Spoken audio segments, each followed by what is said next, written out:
Bismillahirrahmanirrahim. Assalamualaikum warahmatullahi wabarakatuh. Innal hamdalillah nahmaduhu wa nasta'inuhu wa nastahdihi wa nastaghfiruh. Wa na'udzu billahi min shururi anfusina wa min sayyiati a'malina. من يهد الله فلا مضل له ومن يضلل فلا هادي له أشهد أن لا إله إلا الله وحده لا شريك له وأشهد أن محمدا عبده ورسوله ونصلي ونسلم على سيدنا محمد وعلى آله وصحبه ومن دعا بدعوته إلى يوم الدين. أما بعد. أيها المؤمنون اتقوا الله أوصيكم وإياي بتقوى الله فقد فاز المتقون.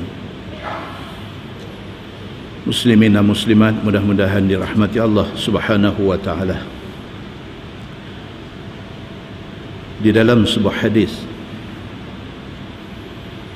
عن يحيى بن طلحة عن أمه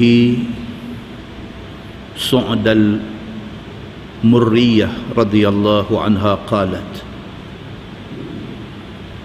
مر عمر بطلحة بعد وفاة رسول الله صلى الله عليه وسلم فقال: ما لك كئيبا أساءتك امرأة ابن عمك؟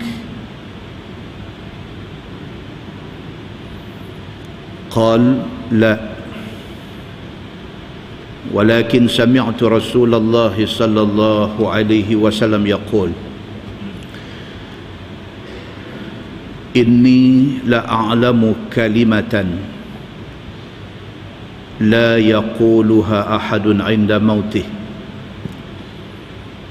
إلا كانت نورا لصحيفته وإن جسده وروحه ليجدان لها روحا عند الموت. فلم أسأله حتى توفي. قال: أنا أعلمها، هي التي أراد عمه عليها، ولو علم أن شيئا أنجى له منها لأمره، أو كما قال. Hadis sahih riwayat Ibnu Majah daripada Yahya bin Talhah. Tuan Yahya bin Talhah ini dia tabi'in. Dia daripada kalangan tabi'in. Dia bukan sahabat Nabi, dia tak dan jumpa Nabi. Dia cuma dan jumpa sahabat Nabi. Daripada Yahya bin Talhah, daripada mak dia. Yahya ambil hadis ni daripada mak dia. Mak dia bernama Su'da al-Murriyah radhiyallahu anha. Mak dia sahabat Nabi. Kata Su'da ataupun Al-Murriyah ini, dia kata marra Umar bi Talhah ba'da wafati Rasulullah sallallahu alaihi wasallam. Dia kata pada satu hari satu orang sahabat Nabi yang bernama Talhah bin Ubaidillah bin Osman nama dia. Dia sahabat, dia wafat 36 Hijrah. Kata dia pada satu hari Talhah, satu orang sahabat Nabi ini, dia duduk termenung dan Sayyidina Umar bin Al-Khattab radhiyallahu anhu lalu dekat dengan dia. Faqala, kata Sayyidina Umar, ma laka kaiban. Sayyidina Umar kata dekat dia, wahai Talha, awak yang nampak duk melengung jauh. Kaiban maksudnya duk melengung, duk termenung. Sayyidina Umar bila lalu, dia tengok Talha ni nampak macam duk mengelamun, macam duk termenung. Dia tanya, dia kata, wahai Talha, pasal apa nampak melengung panjang? Asa'atka imra'atu bani ammik. Dia kata, bergaduh dengan bini ke? Adakah hang ni bergaduh dengan isteri, yang isteri hang tu sepupu hang? Ibnu ammik. Am maksudnya pakcik. Adakah hang bergaduh dengan isteri hang, maka dengan kerana tu hang nampak duk melengung panjang, susah hati? Qal, kata Talhah bin Ubaidillah, dia kata, la, dah, dia kata, saya tak bergaduh dengan bini. Walakin sami'tu Rasulullah sallallahu alaihi wasallam yaqul, tapi aku duk teringat Nabi sallallahu alaihi wasallam pernah kata. Nabi kata dekat aku, inni la a'lamu kalimatan la yaquluha ahadun 'inda mautih illa kanat nuran li sahifatih.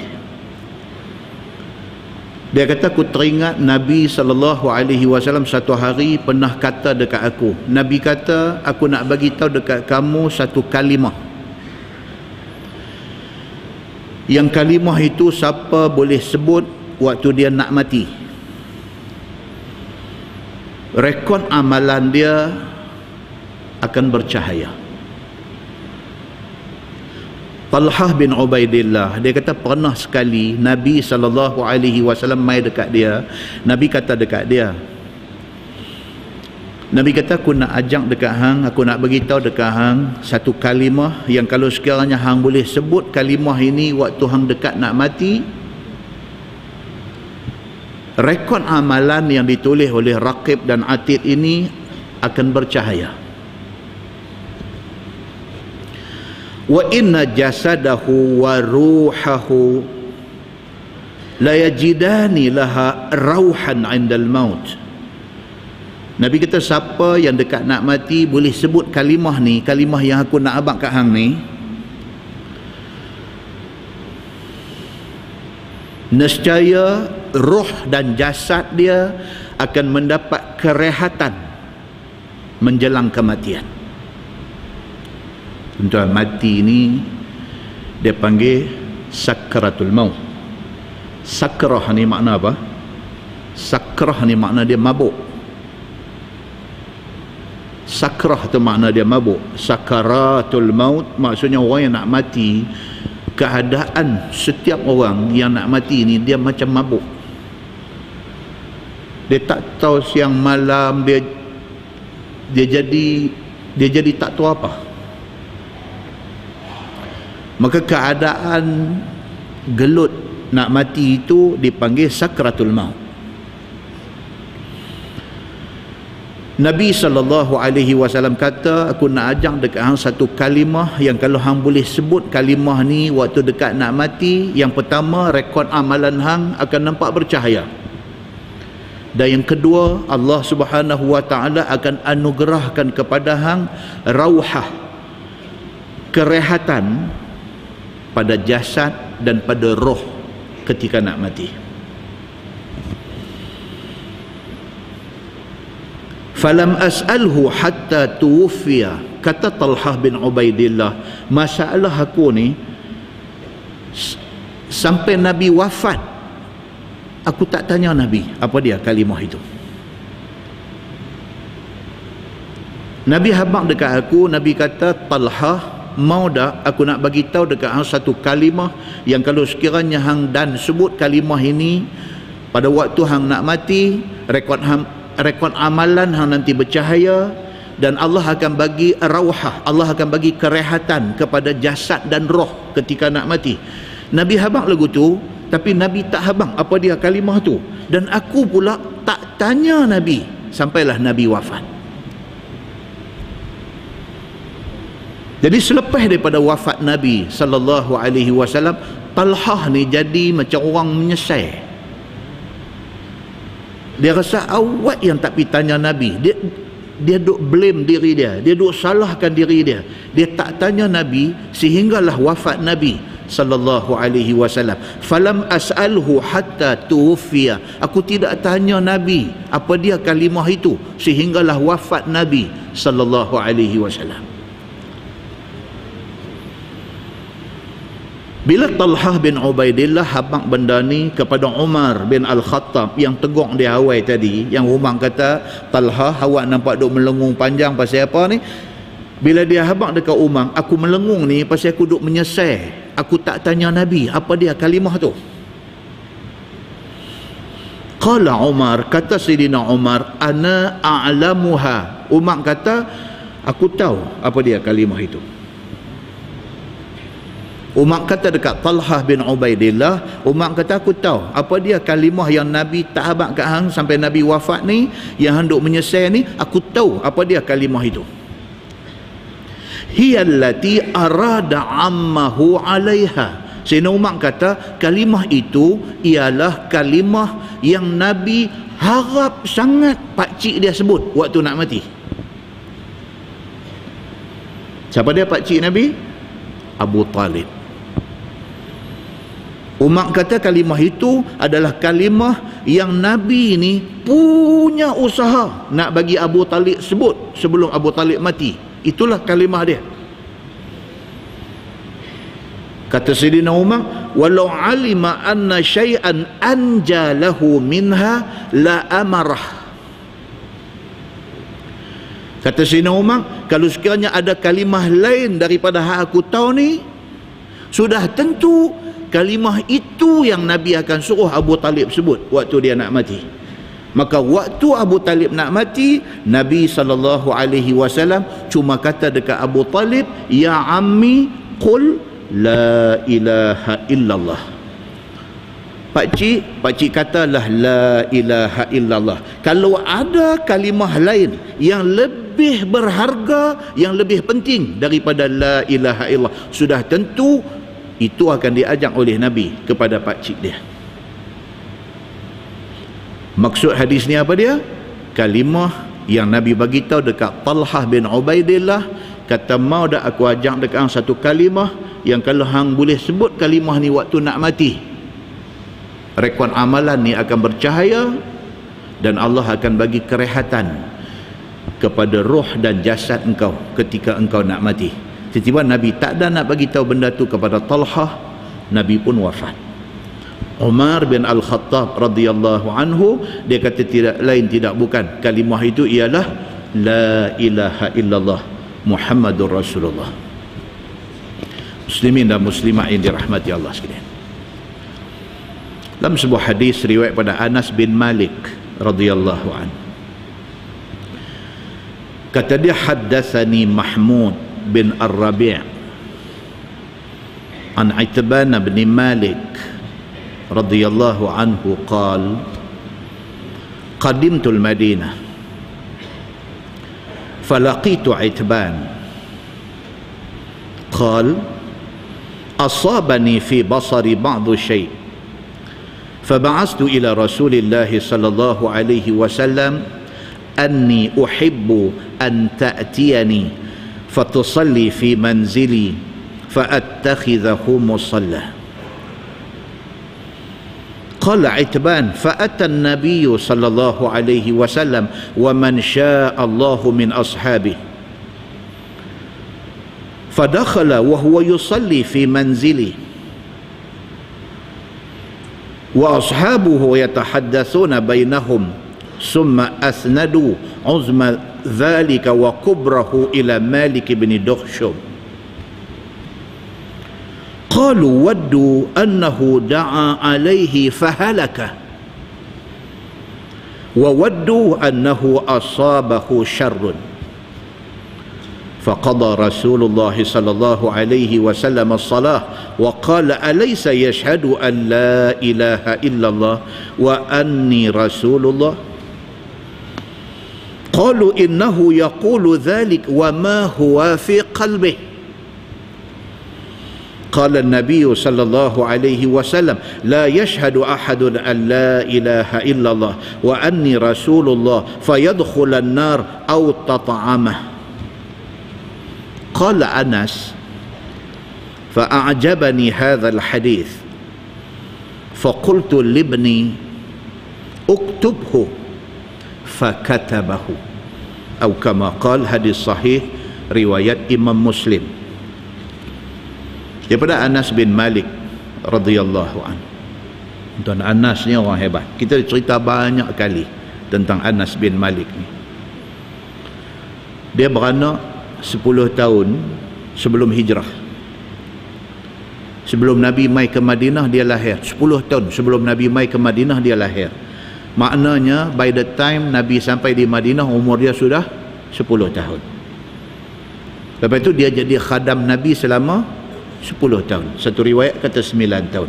Maknanya pada masa Nabi wafat, Anas umur 19 atau 20 tahun. Lepas Nabi wafat, Anas bin Malik hidup lagi 80 tahun lebih lagi. Panjang umur dia. Nabi dah wafat, lagi 80 tahun lagi dia hidup. Anas bin Malik wafat umur 93. Dia wafat pada umur 103 pada tahun 93 Hijrah. Dia wafat umur 100 lebih, 103. Dia wafat tahun 93. Dia ni satu orang hebat. Dia apa dia? Dalam sebuah hadis riwayat pada Anas bin Malik, dia kata qalat ummi ya Rasulullah khadimuka Anas. Bila Nabi mai ke Madinah, Anas umur 10 tahun. Mak dia yang kata Ummu Sulaim ni tunggu. Bila Nabi mai, dia cari peluang untuk nak pergi beradab muka dengan Nabi. Mak Anas bin Malik ni yang nama Ummu Sulaim ni, dia cari peluang. Dia dapat aja jumpa Nabi, terus dia kata dekat Nabi, ya Rasulullah khadimuka Anas. Dia kata, ya Rasulullah, anak saya Anas umur 10 tahun, dia akan jadi khadam Tuhan. Dia terus surrender anak dia kepada Nabi sallallahu alaihi wasallam. Dia kata dekat Nabi, ud'ullaha lahu. Mak Anas ni kata dekat Nabi, dia kata, Tuan tolong doakan kebaikan untuk anak saya. Qala Nabi sallallahu alaihi wasallam, Nabi terus doa. Nabi kata, Allahumma akthir malahu wa waladah wa barik lahu fima a'taitah.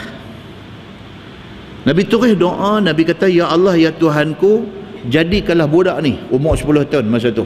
Nabi kata, jadikanlah budak ni harta dia banyak esok ni, dan jadikanlah budak ni esok ni anak ramai. Wa barik lahu fima a'taitah. Apa juga yang engkau bagi dekat dia, berkati benda tu.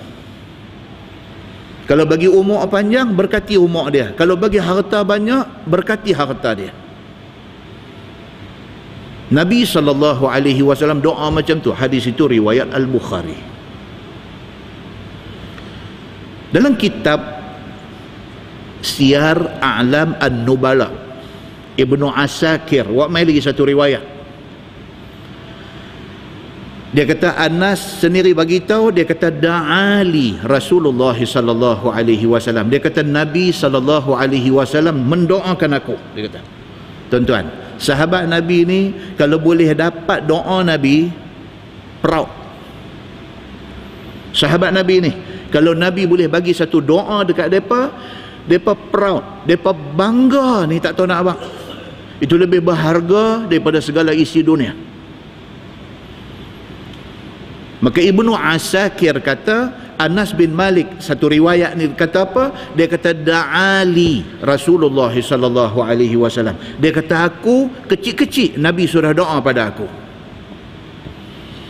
Faqala an-nabiy sallallahu alaihi wasallam, Nabi doa dekat aku, Nabi kata Allahumma akthir malahu wa waladah. Ya Allah, ya Tuhanku, bagi budak ni esok bila dia besar harta dia banyak dan anak dia ramai. Wa atil hayatah. Ini adalah riwayat daripada Anas sendiri. Dia kata, dan Nabi SAW minta doa kepada Allah, ya Allah, panjangkan umur, panjangkan hayat budak ni. Fa aktsarallahu azza wa jalla mali. Anas kata apa? Dia kata, maka Allah Subhanahu wa taala jadikan aku orang yang harta banyak. Anas bin Malik sampai hari dia meninggal umur 103, harta dia melimpah ruah. Dia terkenal sebagai satu orang yang banyak harta dan kuat infak harta pada jalan Allah. Dia kaya, tetapi kekayaan itu tak lekat di hati dia. Duit mai, duit pi, duit mai, duit pi. Allah bagi dekat dia kekayaan berkat doa Nabi sallallahu alaihi wasallam. Dia kata, dan Allah Subhanahu wa taala, fa aktsarallahu azza wa jalla mali, dan Allah banyakkan harta aku, hatta inna karman li yuhmilu marratain, sehingga kan kebun kurma aku, satu-satunya kebun kurma yang ada di Madinah yang berbuah setahun 2 kali, aku punya. Orang lain setahun sekali aja. Hak kebun dia ni dengan izin Allah Subhanahu wa taala, kebun kurma dia berbuah setahun marratain, 2 kali berbuah. Wa wulida li sulbi mi'atun wa sittatu aulad, dan daripada sulbi aku lahir 106 orang anak. Pada muka terkejut nampak. 106 orang anak dia. Jangan tanya saya berapa bini. Hadis ni tak beritahu, jadi saya pun tak tahu. Tapi Allah Subhanahu wa taala anugerah kepada Anas bin Malik ini anak.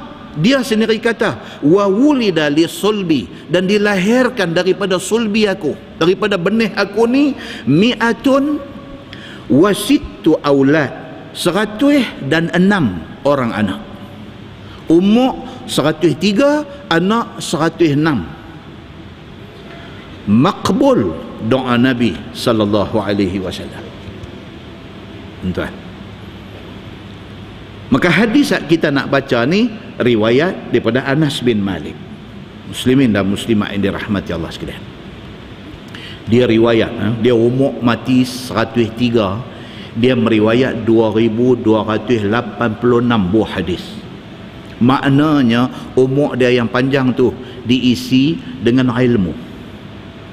Diisi dengan ilmu yang hari ini kita duk baca hadis an Anas bin Malik, an Anas bin Malik, 2286 buah hadis diriwayatkan oleh Anas bin Malik.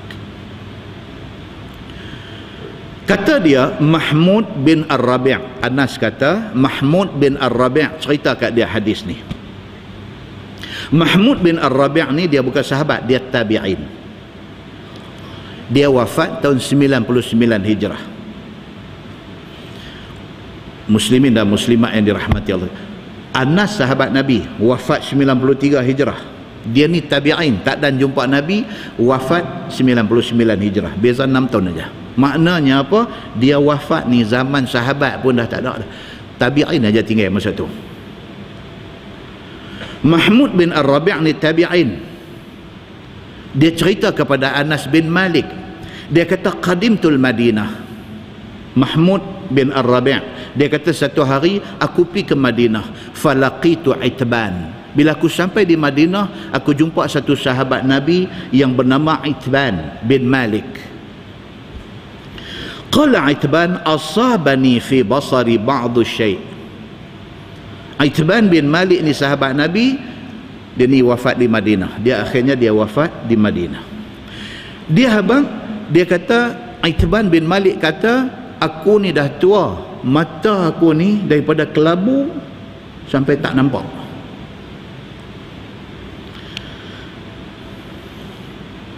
Faba'astu ila Rasulillah sallallahu alaihi wasallam anni uhibbu an ya'tiyani.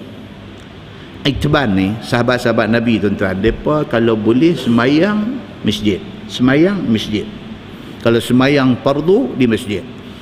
Itban bin Malik ni terlampau tua, mata jadi kelabu, jadi tak nampak jalan, jadi dia tak boleh nak pergi masjid. Maka dia bagi tahu, dia kata aku harap sangat, dia kata kalaulah Nabi SAW boleh mai ke rumah aku, fasalli fi manzili, dan semayang di rumah aku ni, fa'attakhidhuhu musalla, tempat Nabi semayang tu aku nak jadikan tempat aku semayang. Sebab dia mata tak nampak, dia nak pergi masjid tak boleh. Oleh kerana dia tak boleh nak pergi masjid sebab mata tak nampak, dia nak semayang di rumah. Jadi dia nak semayang tu, dia nak kalau boleh Nabi mai rumah dia, Nabi semayang di satu tempat hak Nabi semayang tu dia nak jadikan tempat dia semayang. Itban bin Malik hantar satu orang suruh pergi jumpa Nabi, habang hasrat hati dia, niat hati dia, kalau boleh dia nak Nabi mai rumah dia, semayang di satu tempat di rumah dia, kerana dia nak jadikan tempat Nabi semayang tu musalla, tempat semayang dia. Orang pergi habang dekat Nabi SAW. Kata Itban, fa'atan Nabi SAW. Yang kata Nabi SAW ni, bila orang pergi habang kata hajat Itban bin Malik, Nabi SAW mai rumah dia. Ya, yang kata Nabi ni. Bukan senang tuan-tuan kita nak entertain semua orang punya hajat ni. Mai satu orang minta, ustaz kalau nak jemput ustaz ni hari Sabtu ni, saya buat kenduri sikit. Tu dia seorang. Ada lagi 20 orang lagi panggil. Masa sama. Ustaz jemput ustaz mai rumah ni. Saya nak buat kenduri kesyukuran sikit. Kita pun jadi nak jawab tu jadi pasal apa? Dia orang yang ke-15 lah. Nak mengaku nak pi pun, nak abang kata tak boleh pi, kok kecil hati, terkapit. Nabi SAW, satu orang sahabat yang bernama Itban bin Malik, kaki jemaah masjid, tiba-tiba kerana terlampau tua, mata jadi kelabu, jadi buta tak nampak, hajat sangat Nabi mai rumah dia, Nabi semayang di satu penjuru dalam rumah dia, dia nak jadikan tempat Nabi semayang tu tempat dia semayang hari-hari. Bila orang mai habang ke Nabi, Nabi pi rumah dia. Besar hati tuan-tuan, besar hati sahabat ni. Maka pilah Nabi, fa'atan Nabi SAW wa man sya'allahu min ashabih. Nabi pi dengan beberapa orang sahabat Nabi, ikut pi sekali. Fadakhala, Nabi masuk dalam rumah dia. Dalam hadis lain kata, Nabi tanya, nak saya semayang tang mana? Nabi tanya dia, dalam riwayat lain. Dia pun tunjuk, kata tang ni. Nabi pun semayang. Wa huwa yusalli fi manzili. Itban kata, Nabi semayang dalam rumah aku, tempat yang aku minta tu, Nabi semayang. Wa ashabuhu yatahaddatsuna bainahum. Ada sebahagian sahabat yang ikut Nabi mai ke rumah Itban ni, tak masuk dalam rumah, duduk sembang di luar. Duduk sembang sama-sama depa. Summa asnadu uzma dhalika wa kubrahu ila Malik bin Dukhshum. Duduk sembang, punya sembang, melarat tajuk sampai pi cerita satu orang sahabat yang bernama Malik bin Dukhshum. Sembang biasalah tuan-tuan, bila sembang ni mula-mula sembang cerita pasal bulan Syaban, apa kelebihan bulan Syaban, itu start cerita. Duk sembang pasal kelebihan bulan Syaban, lepas tu melarat pi cerita tentang Ismail bin Syaban pula. Jadi lagu tu lah. Mula-mula tu tajuk bagus lah, duk cerita pasal bulan Syaban ni ada tak ada kelebihan dia, ada tak ada hadis cerita pasal bulan Syaban. Mama bersempena dengan Syaban tu pi sangkut satu orang nama Mi'e bin Syaban. Duk kata Mi'e ni mana? Dia ni je Mi'e mana? Mi'e Syaban kita lah. Tak tahu pula, aku pun lama tak nampak dia. Dia ni pun dia duk cerita kata duk karut merapuk. Dia lah. Tajuk tu dia main. Sahabat Nabi pun sama. Nabi masuk dalam rumah Itban, Nabi semayang. Mereka tak masuk ni duduk di luar, duduk buka tajuk, duduk buka cerita, cerita punya cerita, sampai kepada cerita satu orang sahabat Nabi SAW yang bernama Malik bin Dukhshum. Keluar tajuk dia ni. Qalu, kata mereka duduk sembang di luar ni, mereka kata waddu annahu da'a alaihi fahalakah. Mereka kata, aku kalau boleh ya, biar Nabi doa bagi mampu buang dia ni. Dia melarat. Dia kata, aku kalau boleh, kalau ikut hati aku lah, nak minta Nabi doakan kepada Malik bin Dukhshum ni, kawan kita ni yang dah lama tak nampak dia ni, missing in action. Di masjid pun tak nampak, dalam majlis-majlis Nabi pun tak nampak ni, dan mereka dua abang kata dia ni mengarut, dia ni lah ni merapu, mereka dua abang kata dia ni munafik. Ini cerita dalam syarah hadis. Kalau bolehlah, aku harap sangat, waddu ni maksudnya aku harap sangat, kalau boleh Nabi doa supaya Malik bin Dukhshum ini fahalaka, binasa dia, mampu bang dia ni. Cakap macam tu. Wa waddu annahu asabahu syarrun. Seorang lagi pula kata, aku pun serupa, aku harap kalau boleh biar bagi satu malapetaka kena kat dia. Duk cakap ni. Faqadha Rasulullah sallallahu alaihi wasallam as-salah. Nabi duduk semayang dalam rumah, Nabi duduk dengar depa duduk sembang ni. Bila habis semayang, Nabi keluar mai dekat depa duduk di luar ni. Wa qala Nabi sallallahu alaihi wasallam, alaysa yashhadu an la ilaha illallah wa anni rasulullah.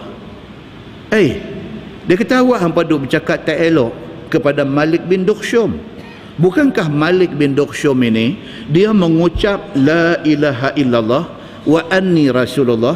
Bukankah Malik bin Dukhshum ni orang Islam? Dia mengucap la ilaha illallah dan dia mengaku aku ni pesuruh Allah. Bukankah Malik pernah mengucap? Yang hampa duk bercakap kata dia munafik, hampa duk kata macam-macam dekat dia, sampai hampa kata hampa nak minta aku tolong doa supaya binasa dia ni, pasal apa? Nabi kata, qalu, jawab sahabat-sahabat ni, innahu yaqulu dhalik wa ma huwa fi qalbih. Mereka kata, ya Rasulullah, tuan tak tahu, dia ni mulut aja cakap macam tu, hati dia karut. Faham tuan? Sahabat Nabi pun ada juga macam ni. Dah Nabi dah kata dah macam tadi ni, bukankah Malik ni orang Islam? Bukankah dia dah mengucap la ilaha illallah? Yang hampa duk kata tak elok kat dia pasal apa? Mereka kata balik dekat Nabi, mereka kata, ya Rasulullah, Malik bin Dukhshum ni mulut aja mengucap, tapi hati dia tak boleh pakai, dia ni, dia munafik. Tuan-tuan, kalau hak duk kat tepi Nabi pun ada macam ni, hak duk kat tepi kita ni telah lah. Mereka condemn Malik bin Dukhshum ni all out. Mereka condemn, mereka hantam dia habis-habisan. Qala an-nabiy sallallahu alaihi wasallam, la yashhadu ahadun an la ilaha illallah wa anni rasulullah fayadkhulun nar aw tat'am. Nabi sallallahu alaihi wasallam kata, siapa yang mengucap la ilaha illallah Muhammadur Rasulullah, kalau dia masuk neraka pun dia tak duduk lama dalam neraka. Maknanya kalau orang tu pernah mengucap la ilaha illallah Muhammadur Rasulullah, dia pernah jadi orang Islam, kok mana cerita pun dia orang Islam, dia orang bagus. Qala Anas bin Malik apabila dengar hadis ni daripada Mahmud bin Ar-Rabi' tadi ni, bila dia dengar hadis ni, Anas kata apa? Fa'ajabani hadzal hadis. Anas kata, aku betul-betul kagum dengan hadis ini. Semata-mata dengan kalimah la ilaha illallah Muhammadur Rasulullah, satu orang itu sudah dikira selamat. Selamat maksudnya apa? Kalau dia masuk neraka pun, dia akan keluar pada satu hari untuk ke syurga. Dengan syarat apa dia? Dengan syarat dia tidak pernah murtad, dia tidak pernah membatalkan kalimah la ilaha illallah Muhammadur Rasulullah itu. Kata Anas bin Malik, faqultu libni, aku kata kepada anak aku. Dia kata, Anas kata ke anak dia, berapa orang anak dia tadi? 106 orang anak dia. Dia habaq ke salah seorang anak dia ni. Dia kata, uktubhu, dia kata, ang tulis hadis ni. Dia kata ke anak dia. Pasal Anas dapat hadis ni daripada siapa? Daripada Mahmud bin Ar-Rabi'. Mahmud mai habaq ke dia. Bila dia dengar hadis tu, dia kata, Masya Allah, besarnya kalimah la ilaha illallah ini. Dia kata dekat anak dia, uktubhu, Dia kata, hang tulis ni hadis ni. Fakatabahu, maka anak dia pun tulis hadis tu. Hadis tu kita baca pada hari ini. Muslimin dan muslimat yang dirahmati Allah sekalian. Maksud dia apa dia tuan-tuan? Maksudnya jadi orang Islam ini adalah anugerah besar. Dia abang yang tu. Kita tak minta pun kita dilahirkan sebagai orang Islam. Tak pernah minta pun. Allah anugerah dekat kita. Beranak-beranak keluar mai dengan orang bang di telinga kita. Allah anugerah dekat kita. Kita tak pernah minta pun kita beranak mai sebagai orang Islam. Allah bagi satu kurnia kepada kita. Kita jadi orang Islam tanpa perlu usaha. Terima kasih banyak-banyak pada Tuhan. Jaga Islam ni. Berapa ramai manusia dalam dunia hari ni tidak sampai Islam pada hati mereka. Tidak sampai Islam pada hati mereka. Tapi kita, Allah Subhanahu wa ta'ala bagi dekat kita tanpa kita usaha, tanpa kita minta. Terima kasih banyak-banyak pada Allah. Sebagai tanda terima kasih itu, kita jaga Islam kita. Kita jaga Islam supaya ada dalam diri anak-anak kita. Kita pastikan Islam sampai kepada seluruh keturunan anak cucu kita. Kerana ini anugerah besar yang Allah Subhanahu wa ta'ala bagi kepada kita. Mudah-mudahan mukadimah itu memberi manfaat kepada kita, insya-Allah. Kita menggunakan tafsir Nurul Ihsan jilid 1. Tafsir Nurul Ihsan jilid 1, muka surat 244. Muka surat 244. Kita masih lagi di dalam tafsir surah Al-Maidah. A'udzubillahi minasyaitonirrajim. Surah Al-Maidah ayat yang ke-100. A'udzubillahi minasyaitonirrajim. Qul la yastawil khabith wat tayyib. Kata olehmu wahai Muhammad, tidak sama jahat dengan baik. Tidak sama kufur dengan iman. Tidak sama haram dengan halal. Allah Subhanahu wa ta'ala dalam ayat 100 surah Al-Maidah, Allah nak abang kat kita, dua benda ni sampai bila pun tak akan duduk sama-sama. Apa dia? Pahala dengan dosa tak boleh duduk sama. Sama ada kita buat benda dapat pahala, ataupun kita buat benda kita dapat dosa. Tak boleh kita buat benda tu dalam masa yang sama dapat pahala dapat dosa, tak boleh. Pilih salah satu aja. Sama ada kita pilih untuk buat pahala, kita selamat daripada buat dosa, ataupun kita pilih untuk buat dosa, kita tak dapat pahala. Maka Allah Subhanahu wa ta'ala bagi jadi syurga, Allah bagi jadi neraka. Allah bagi jadi baik, Allah bagi jadi jahat. Allah bagi jadi orang berilmu, Allah bagi jadi orang jahil. Ni benda ni tak boleh sama. Allah bagi jadi malam, Allah bagi jadi siang. Allah bagi jadi langit, Allah bagi jadi bumi. Allah bagi jadi darat, Allah bagi jadi laut. Allah bagi dua benda ni tak sama. Allah bagi jadi utara, dia bagi jadi selatan. Dia bagi jadi timur, dia bagi jadi barat. Dia bagi jadi laki-laki, dia bagi jadi perempuan. Dia bagi jadi terang, dia bagi jadi gelap. Dia bagi jadi betul, dia bagi jadi salah. Macam tu. Maka Allah Subhanahu wa ta'ala sebut dalam ayat tadi, Allah kata la yastawil khabith wat tayyib. Tidak akan pernah sama benda-benda khabith, benda-benda keji dan benda-benda baik. Tidak akan pernah sama. Walau a'jabaka kathratul khabith, dan jika mengajib, yakni menarik hati kamu oleh banyak yang jahat dan kufur dan haram sekalipun. Sekalipun benda jahat, benda buruk, benda dosa tu ramai orang buat, kita nampak ramai orang buat, kita rasa benda tu betul ke apakah? No, Tuhan kata benda tu kalau sekiranya jahat, dia tetap jahat walaupun ramai orang buat. Benda tu kalau sekiranya haram, walaupun ramai orang buat, dia tetap haram. Allah nak beritahu dekat kita bahawa hidup kita dalam dunia ni bukan ikut orang, bukan ikut ramai sikit.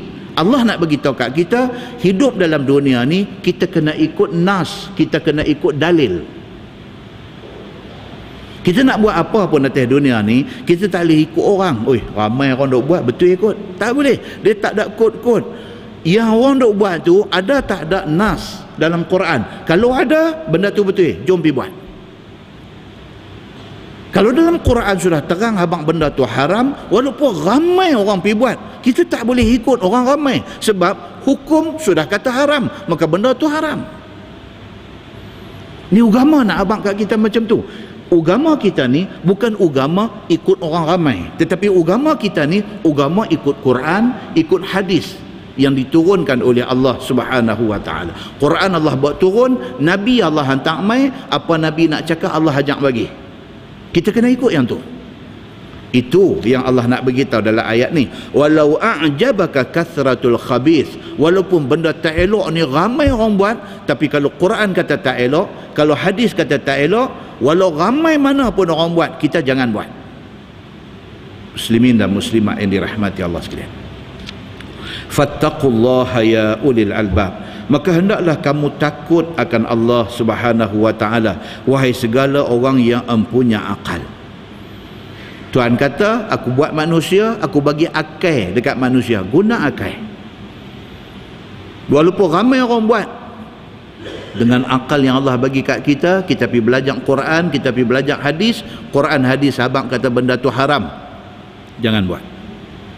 Muslimin dan muslimat yang dirahmati Allah sekalian, dengan tinggal yang jahat dan kufur dan haram itu, walaupun ramai orang buat, buatlah benda-benda yang baik yang disuruh oleh Allah Subhanahu wa taala. La'allakum tuflihun, mudah-mudahan kamu dapat menang dan mendapat syurga dan lepas daripada neraka. Dia muslimin dan muslimat yang dirahmati Allah sekalian. Kemudian ayat yang berikut ni dia kata, turun tak kala membanyak mereka itu akan tanya Nabi sallallahu alaihi wasallam daripada fardu haji, adakah tiap-tiap tahun, dan tanya pula bapa saya ada di mana, dalam syurga ataupun neraka. Ni ayat nak main ni pula nak cerita ada pula PL perangai di kalangan depa yang hidup zaman Nabi sallallahu alaihi wasallam. Bila ada peluang duduk dekat dengan Nabi sallallahu alaihi wasallam, pergi tanya benda tak ada faedah. Muslimin dan muslimat yang dirahmati Allah sekalian, dalam hadis ada Nabi sallallahu alaihi wasallam bagi tahu, hadis riwayat daripada Al-Mughirah bin Syu'bah radhiyallahu an. Al-Mughirah kata, sami'tu an-nabiy sallallahu alaihi wasallam yaqul, innallaha kariha lakum thalathan, qila wa qal wa idha'atal mal wa kathratas su'al, atau kama qal, hadis sahih riwayat Al-Bukhari. Al-Mughirah bin Syu'bah dia kata, Nabi sallallahu alaihi wasallam pada satu hari Nabi bersabda, Nabi kata, innallaha kariha lakum thalathan, Nabi kata Tuhan tak suka hampa buat tiga benda ni. Tuhan tak suka, Nabi kata. Apa dia? Yang pertama, qila wa qala, Tuhan tak suka kalau kita ni banyak gosip. Kalau terjemahan cara moden ni, qila wa qala ni banyak duk bersembang hal orang. Tuhan tak suka kita pi duk busy body pasal hal orang, pi duk gosip pasal hal orang. Sebut satu nama, duk cerita dia ni, cerita pula bukan cerita baik, cerita keburukan kau ni, pi duk korek, pi duk cari benda buruk dia, pi duk cerita, lepas tu pi duk sebarkan, pi duk bagi tahu kepada lebih ramai orang. Tuhan tak suka. Tuhan suruh kita fikir kita, bukan duk fikir hal orang. Hang sendiri pun belum tentu selamat lagi, hang duk kira orang, hang duk hukum orang, ni apa cerita? Nabi sallallahu alaihi wasallam kata apa? Allah tak suka tiga benda. Yang pertama, suka gosip, suka bercakap hal orang. Wa idha'atal mal. Yang kedua, Allah tak suka kita buang duit, membazir harta. Tuhan tak suka. Guna pada tempatnya, jangan sampai jatuh dalam kategori idha'atul mal, membazir duit. Tuhan tak suka. Wa kasratas su'al, dan Allah tak suka kita duk tanya banyak. Tanya banyak ni maksud apa? Tanya benda yang tak ada benefit, tanya benda yang tak ada manfaat. Tanya benda yang sia-sia. Dia sebut dalam tafsir ni tadi, dia kata apa? Suka duk tanya perkara-perkara yang tidak ada manfaat. Contoh dia apa? Pergi duk tanya, ya Rasulullah, bapak saya ada di mana? Bapak dia dah mati dah. Dia tanya Nabi, pak saya ada di mana? Itu benda sia-sia. Pergi duk tanya benda tak ada manfaat. Sat lagi kalau Nabi jawab, hang sentak. Duk tanya benda macam tu, sat lagi bila Nabi jawab, hang sentak. Pasal apa? Pasal benda ni berlaku pada zaman Nabi SAW. Dalam sebuah hadis riwayat pada Anas bin Malik radhiyallahu an, dia kata, anna rajulan qal, ya Rasulullah, aina abi? Qala Nabi SAW, fi an-nar. Falamma qaffa da'ahu. فقال النبي صلى الله عليه وسلم إن أبي وأباك في النار, atau kama qal, hadis sahih riwayat Imam Muslim. Hadis ni kontroversi. Anas bin Malik kata apa? Satu hari mai satu orang lelaki jumpa Nabi. Dia kata, ya Rasulullah, aina abi? Dia kata, ya Rasulullah, bapa saya ada di mana lah ni? Pak dia mati dah. Dia tanya Nabi, bapa saya ada di mana lah ni? Qala Nabi sallallahu alaihi wasallam, finnar. Nabi kata, pak dalam neraka. Sentak. Yang pergi tanya buat apa? Tapi sahabat ni dia suruh pergi tanya Nabi. Dia kata, ya Rasulullah, bapa saya ada di mana lah? Nabi jawab macam tu, finnar. Sentak dia. Allah, dia kata. Falamma qaffa, dah tersentak tu, jadi sengap terus, tak cakap apa. Lalai bangkit, pusing, pi lagu tu aja. Bila dia bangkit, dia beralih, dia pi, da'ahu. Nabi panggil balik. Nabi kata, panggil budak tadi mai balik. Panggil dia mai balik. Dia pun mai. Faqala Nabi sallallahu alaihi wasallam, Nabi kata, inna abi wa abaka finnar. Nabi kata, bukan bapa hang saja di neraka, bapa aku pun di neraka. Hadis itu hadis sahih riwayat Imam Muslim. Hadis ni sudah jadi kontroversi di kalangan ulama hadis. Mereka kata memang betul bapa Nabi di neraka. Pasal apa betul? Pasal Nabi kata, dan hadis ini sahih. Maksudnya bapa Nabi Abdullah bin Abdul Muttalib itu matinya tidak Islam dan dia di neraka. Betul. Ada satu golongan lagi pula, dia pun tak boleh terima benda ni. Dia kata, adakah pula bapa Nabi? Takkanlah orang semulia Nabi, bapa dia nak masuk neraka? Dia pun tak terima. Takkan kok dia kata Nabi Muhammad SAW manusia paling mulia dalam dunia ni, takkanlah Allah nak biar bapa dia masuk neraka? Dia tak boleh terima. Sedangkan hadis yang main ni hadis yang sahih. Maka golongan yang tak boleh terima ni, mereka ihtimal, mereka buat andaian. Mereka kata maksud yang hadis tadi kata, inna abi wa abaka finnar, sesungguhnya bapa aku dan bapa kamu di neraka itu. Bapa di situ maksudnya pak penakan. Mereka kata bukan pak betul. Mereka ihtimal. Wallahu a'lam. Mungkin pun betul. Mungkin pun betul. Benda ni Allah aja yang tahu. Piduk buka tajuk ni, berbincang bergaduh, lagi sekali kita buat kerja sia-sia. Tentu buka YouTube lah ni tajuk kecil ni. Tajuk kecil ni, ustaz ni duk pertahan dia punya pendirian, ustaz ni pertahan dia punya pendirian. Pertahan tak apa, pertahan dan hantam. Kawan hak berpendapat dengan satu lagi. Hak nu pun pertahankan pendapat dia, hantam ustaz yang kata. Tuan-tuan pun tak boleh mengaji apa, tuan-tuan habis masa dengan duk tengok ustaz ni duk bergaduh. Sampai bila pun isu ni tak akan habis. Pasal isu ni isu perbahasan lama. Maka golongan yang tak boleh terima kata bapa Nabi ni dalam neraka, walaupun Nabi kata, dia guna ayat dalam surah Al-An'am ayat 74. Tuhan kata, wa idh qala Ibrahimu li abihi Azar atattakhidhu asnaman aliha inni araka wa qaumaka fi dhalalin mubin. Dia guna ayat tu. Ayat tu kata wa idh qala Ibrahim li abihi, apabila Ibrahim kata dekat bapa dia Azar. Bapa Nabi Ibrahim ni nama Azar. Untuk boleh balik buka ayat 74 surah Al-An'am, baca tafsir dia. Nabi Ibrahim alaihissalam dalam satu riwayat kata apa? Ditakdirkan Allah, diuji Allah, bapa dia ni bukan sahaja tidak ikut seruan dia, tidak ikut agama yang dia bawa, bahkan bapa dia kerja buat berhala. Bapa dia ni nama Azar. Nabi Ibrahim alaihissalam kalau berdasarkan ayat ni, dia kata kepada bapa dia Azar, dia kata atatakhizu asnaman alihah. Dia kata kat bapa dia, Nabi Ibrahim kata kat bapa dia, bapa jadikan ni berhala yang bapa duk buat ni, bapa jadikan dia Tuhan. Dia kata bapa fikir macam mana? Berhala ni pun bapa yang buat.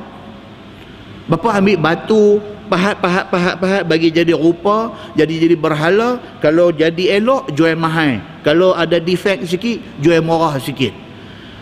Benda ni pun bapa yang buat dia. Lepas tu bapa pergi kata dia Tuhan, bapa duk minta pula kat dia. Dia kata apa ni bapa? Nabi Ibrahim dia argue bapa dia, inni araka wa qaumaka fi dhalalim mubin. Nabi Ibrahim very outspoken. Dia cakap kat bapa dia, dia kata bapa, dia kata saya habaq kat bapa betul-betul. Saya rasa bapa dan kaum bapa dia ada dalam kesesatan yang nyata, dia kata. Okey, golongan yang tak boleh nak terima kata bapa Nabi Muhammad ini di neraka, macam yang hadis Nabi kata. Dia kata hadis ayat ni pun yang Nabi Ibrahim kata bapa dia ni sesat ni pun, ayat ni pun bukan maksud bapa di situ bapa Nabi Ibrahim. Dia kata tu pak penakai mana tak tahu, dia kata, tapi pak Nabi Ibrahim tak mungkin akan masuk neraka. Dia bagi hujah apa dia? Dia kata dalam Quran, dalam ayat lain, kalau tengok dalam surah Luqman misalnya, Allah kata apa? Wa wasainal insana biwalidayhi hamalathu ummuh. Wa wasainal insana biwalidayhi. Kalau Allah nak maksudkan ibu bapa tu, ibu bapa kandung, Allah tidak guna perkataan abi, tapi Allah guna perkataan walid. Dia kata kalau walid, itu bapa betul. Dia kata kalau Quran guna perkataan abi, itu bukan bapa betul, itu mungkin pak penakan atau apa-apa. Dia kata hujah, itu hujah. Terpulanglah, jangan bergaduh. Itu ya, jangan bergaduh. Muslimin dan muslimat yang dirahmati Allah sekalian, Allah knows best. Orang putih kata Allah yang tahu tentang benda ni. Bapa siapa betul-betul ada di mana, ini Allah, bukan kerja kita pun. Kalau kita pergi duduk sibuk nak masuk campur hal ni yang akhirnya membawa sampai jadi bergaduh, berbalah dan sebagainya, kita termasuk adalah hadis yang Nabi SAW kata tadi, ada 3 benda yang Allah tak suka kita pergi duduk buat. Apa dia? Salah satunya wa kasratas soal, pergi duduk banyak bertanya, bercakap benda yang tak ada faedah. Soal bapa Nabi, mak Nabi ni nak duduk, itu Allah punya kerja. Allah nak letak di mana, itu Allah punya hal. Kita terus gelut sangat nak kata dia duduk ada di neraka, terus duduk gelut nak bergaduh sampai kata tak, dia tak duduk. Tak ada guna sembang benda tu, bukan kerja kita pun. Maka dalam tafsir ni dia beritahu apa? Dia kata la tas'alu an asya', maka janganlah kamu tanya perkara-perkara yang tak ada manfaat kepada kamu.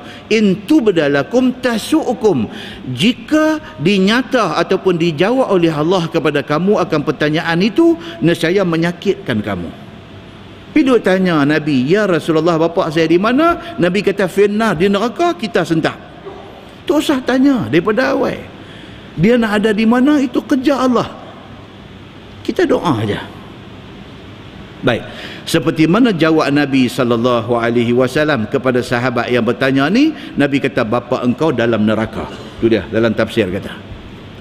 Wa in tas'alu anha hina yunazzalul Quran tubdalakum, dan jika kamu tanya daripadanya, yakni pertanyaan yang manfaat ketika Quran masih duk turun, nescaya dijawab akan dia oleh Nabi SAW bagi kamu. yakni apabila kamu tanya pada masa Nabi duk terima wahyu duk turun, nescaya menanya Nabi pada ketika itu, manakala dinyata kamu jadi susah hati, makalah jangan kamu tanya daripadanya, kerana tiada manfaat bagi kamu.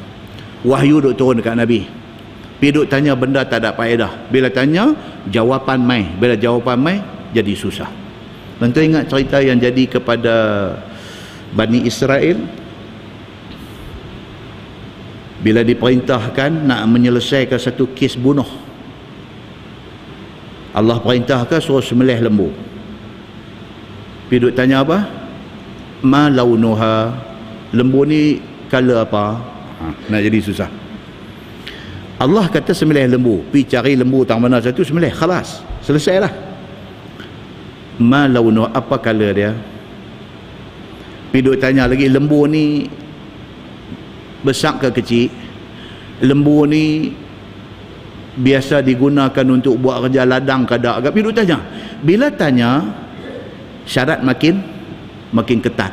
Allah semakin spesifik. Bila dispesifik benda tu, jadi susah. Sehingga kan akhirnya nak cari lembu seperti yang disebut tu susah. Kan saya selalu buat contoh banyak kali sebut. Budak sekolah, cikgu kata ni hari Sabtu ni semua kena main sekolah. Ni hak cerdik tak habis ni tanya, cikgu nak pakai baju sekolah ke pakai baju biasa? Bila tanya, cikgu kata apa? Baju sekolah. Lagi tak cerdik lagi, tanya lagi, baju sekolah nak pakai baju hari Senin sampai Khamis kan nak pakai baju hari Jumaat? Cantik. Hari Jumaat masuk dengan sampin lah. Cikgu kata pakai baju hari Jumaat lah. Lagi susah. Cari penyakit. Cikgu kata hari Sabtu ni mai sekolah. Mai mai pakai baju apa? Cikgu tak boleh kata apa dah. Kata, apa sih abang pakai baju ni? Cikgu tak abang pun baju apa? Tak apa, pakai. Bila tanya benda tak ada faedah, tanya nak tunjuk champion kat kawan-kawan, semua jadi susah. Kalau dalam konteks kelas pun jadi macam tu, ini dalam konteks masyarakat. Pergi duk tanya Nabi, Allah bawa turun mai, syarat semakin ketat, semakin ketat, semakin ketat. Muslimin dan muslimat yang dirahmati Allah sekalian, inilah yang ayat ni nak bagi tahu. Tu sudut tanya banyak benda-benda yang boleh memungkinkan esok hang jadi susah dengan sebab tanya tu. Afallahu anha, telah memaaf Allah Ta'ala daripadanya akan pertanyaan itu, maka jangan kamu ulang lagi. Hak mana yang lepas-lepas dah duk tanya banyak, Tuhan bagi ampun. Next time jangan duk buat dah. Tuhan abang macam tu. Jadi dah kita baca ayat ni, kita jangan lagi repeat kesilapan yang dibuat oleh mereka dulu. Kita jangan duk tanya banyak benda ni. Muslimin dan muslimat yang dirahmati Allah. Wallahu ghafurun halim. Dan Allah Subhanahu wa taala itu Tuhan yang amat mengampun, lagi halim, yakni tidak menyegerakan azabnya kepada hamba-hamba dia. Allah ni dia tak mau bagi susah kita. Kita pergi duk cari penyakit, bagi susah diri sendiri. Firman Allah, qad sa'alaha qaumun min qablikum summa asbahu biha kafirin. Sungguh telah ditanya akan dia segala pertanyaan itu oleh kaum Yahudi dan kaum Nasara. Ni Tuhan nak cerita balik ni contoh umat dulu yang duk tanya banyak dengan Tuhan ni.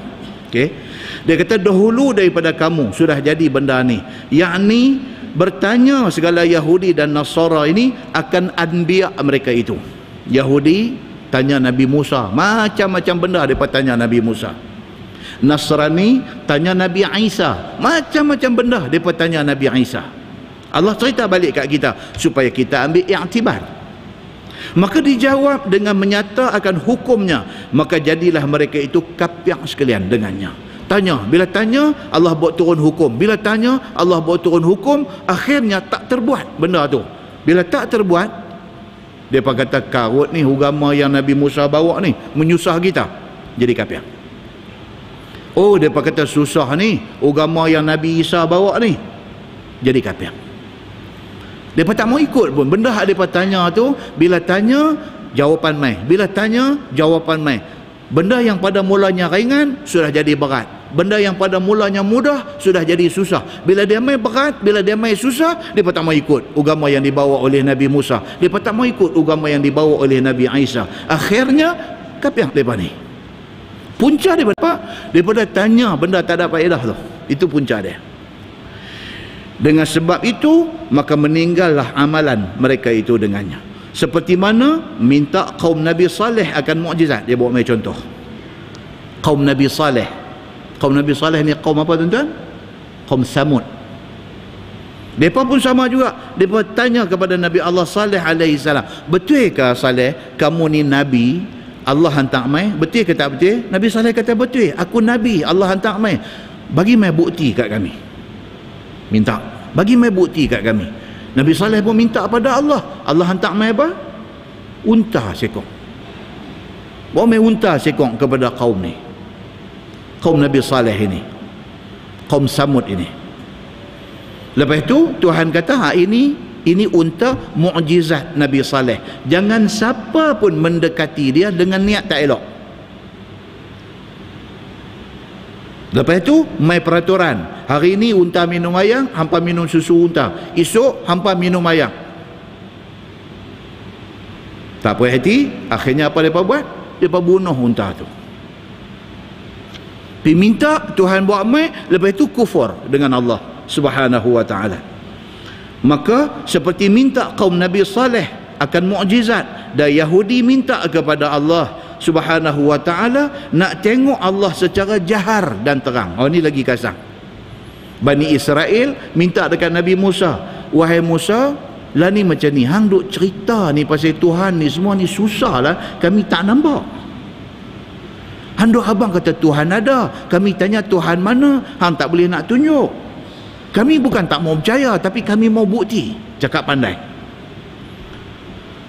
Musa, tolong hak ni kalau boleh buat, kalau kami nanti ikut hang semua. Mau sembang tu.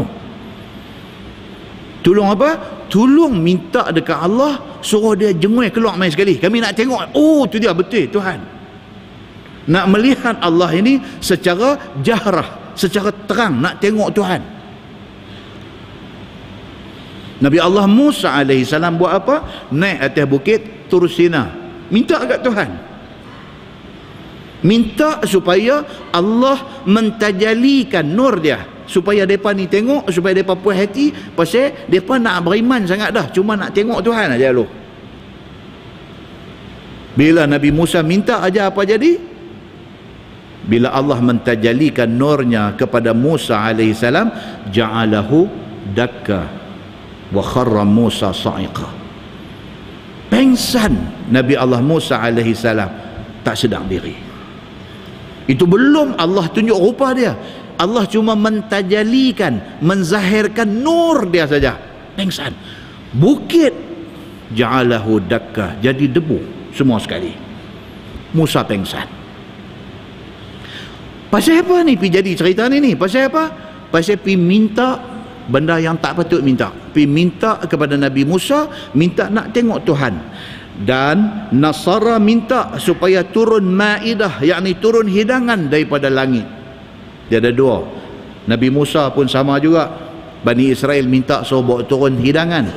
Nabi Isa pun sama juga. Kaum dia minta buat turun satu hidangan daripada langit. Dia kata buat turun mai satu macam punya hidangan yang kami tak boleh jumpa dalam dunia ni. Kami nak try makan, and then kami akan beriman. Nabi Musa minta, Allah buat turun al-manna was-salwa. Nabi Isa pun minta, ni dia kata, dan Nasara minta turun hidangan daripada langit. Ma ja'alallahu min bahiratin wala saibatin wala wasilatin wala ham. Habis cerita daripada cabar Nabi-Nabi zaman mereka ni, yang akibat daripada cabaran itu mereka jadi susah sampai membawa kepada mereka jadi kapiak dengan Allah. Habis bab tu dia mai pula satu bab pula, lagi satu penyakit. Ma ja'alallahu min bahirah wala saibah wala wasilah wala ham. Tiada menjadikan Allah Ta'ala syariat agama daripada bahirah dan daripada saibah dan daripada wasilah, dan juga tiada daripada ham. Itu nama-nama apa tuan-tuan tu? Tu dia yang sebut dalam Quran tu, Bahirah, Saibah, Wasilah, Ham. Apa? Ini nama unta. Orang Arab ni, unta saja ni berapa macam nama unta ni. Ibil pun unta, Jamal pun unta, ni pun unta juga ni. Bahirah pun unta, Saibah pun unta, Wasilah pun unta, Ham pun unta. Ini semua nama-nama unta berdasarkan kepada sifat-sifat unta tu. Okey. Maka Bahirah itu, ni dia terang. Maka Bahirah itu ialah unta betina. Ditegah air susunya daripada diminum oleh manusia, melainkan khadam penjaga berhala. Unta, kalau jenis Bahirah ini, kalau dia ada susu, yang boleh minum susu dia cumalah hak duk jaga tokong aja boleh minum. Orang lain tak boleh minum. Maka unta tu dia panggil apa? Bahirah dia panggil. Okey. As-Saibah pula adalah unta betina, dimerdekakan akan dia oleh orang sakit yang bernazar jika baik sakitnya, maka dia nak merdekakan unta itu, diserahkan unta itu kepada berhala mereka itu. Yang tu pula dia jadi Saibah. Dia sakit, dia pasang niat, dia kata kalaulah saya lega daripada sakit ni, unta ni, dia tunjuk unta tu, unta ni saya akan lepas dia pergi jadi sebagai satu hadiah kepada tokong, kepada berhala.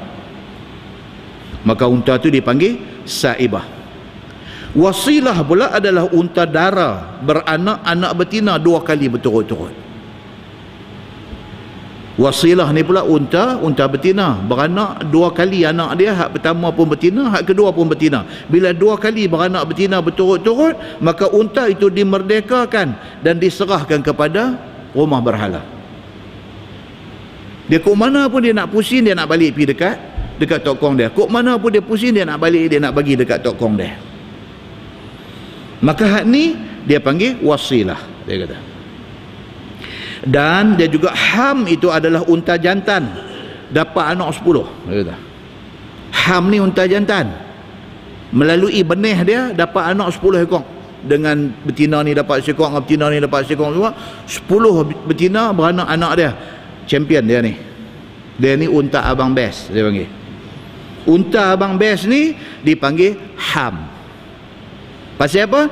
Dia boleh menyebabkan betina beranak, satu betina beranak sekor, 10 beranak dengan benih dia. Dia ni dipanggil unta Ham. Maka ditinggalkan dia bagi berhala. Bila dia champion macam tu, dia boleh bagi 10 ekor unta betina beranak saja. Dia ni pun diisytiharkan sebagai unta champion, abang best, dan diserahkan kepada rumah berhala. Okey. Seperti yang diperbuat oleh orang-orang masa jahiliah itu, maka Allah Subhanahu wa taala bagi ingat, pekerjaan itu bukan suruhan daripada Allah. Tuhan abang kata, hampa pi duk bagi nama unta ni nama Bahirah, bagi unta ni nama Wasilah, bagi unta ni nama Ham dan sebagainya ni. Tuhan kata aku tak suruh benda ni. Hampa pi duk mereka buat benda ni dalam agama. Faham dia apa dia tuan-tuan? Dia nak abang kat kita, kata agama ni kita tak boleh reka. Zaman lah orang duk abang kata bid'ah ni. Bid'ah ni apa dia? Reka satu benda, lepas tu pi bagi bin dekat agama. Allah tak suruh, Nabi tak suruh. Kita pi buat, lepas tu kita duk kata hak kita buat tu agama suruh. Kita duk kata hak kita buat tu Imam Syafi'i suruh. Imam Syafi'i pun tak suruh. Pasal apa? Pasal Imam Syafi'i dia ikut Quran. Imam Syafi'i dia ikut hadis. Kalau Quran tak suruh, hadis tak suruh, Imam Syafi'i tak akan suruh. Kita pi buat, kita pi doa abang kata ini Imam Syafi'i. Padahal Imam Syafi'i tak pernah suruh pun. Bermakna apa? Kita pi mereka buat benda ni. Ini benda bid'ah. Bid'ah maksud benda baru yang kita reka dan kita kata benda tu agama. Rupanya benda ni pernah dibuat oleh umat dulu. Allah tak suruh pun piduk kata unta ni nama Bahirah. Kalau unta ni lagu ni dia jadi Bahirah, pi serah dia dekat tokong. Unta ni dia kalau lagu ni unta ni nama Ham, pi serah dia dekat tok gong. Agama tak suruh, tetapi depa reka benda tu dan depa letak benda tu sebagai agama suruh. Bahaya dia kata benda ni. Firman Allah, walakinnal ladzina kafaru yaftaruna 'ala Allahil kadzib. Dan tetapi kerja duk mereka buat benda-benda agama ni adalah segala kerja orang kafir jahiliah yang dibuat-buatkan atas Allah Ta'ala akan dusta dan dikata itu perbuatan Allah. Depa yang piduk pandai-pandai buat, depa kata Allah yang suruh buat benda tu. Jangan. Tuan-tuan, dalam hadis dia ada beritahu riwayat daripada Aisyah radhiyallahu anha. Kata dia Nabi SAW bersabda, Nabi kata ra'aitu jahannama yahtimu ba'daha ba'dah. Aisyah kata Nabi SAW pernah habang. Nabi kata Allah angkat hijab dan aku nampak api neraka ni duk sabung menyambung di antara satu sama lain. Api neraka ni dahsyat, tuan-tuan. Dia tak macam api yang kita dah biasa tengok atas dunia. Api neraka ni dahsyat. Nabi kata Allah angkat hijab, aku nampak neraka ni. Api neraka ni yahtimu ba'daha ba'dah. Keadaan api neraka ni dia berlawan. Api tu macam duk berlawan, macam duk bergomoi di antara satu sama lain. Dan Nabi kata apa? Wa ra'aitu amran yajurru qisbahu. Wa ra'aitu amran yajurru qusbahu wa huwa awwalu man sayyaba sawaib. Nabi kata dalam pada aku duk tengok neraka tu, api neraka duk sabung menyambung tu, aku nampak satu orang yang bernama Amru bin Luhai. Dalam syarah hadis kata Nabi kata aku dilihatkan, Allah bagi aku nampak neraka dan nampak api neraka duk berlawan. Dalam pada celah api duk berlawan tu, aku nampak satu orang yang bernama Amru bin Luhai. Nabi kata aku nampak dia. Dan dia ni yajurru qusbahu. Perut dia, usus perut dia keluar daripada perut dia dan dia dalam keadaan duk heret usus perut dia di dalam neraka.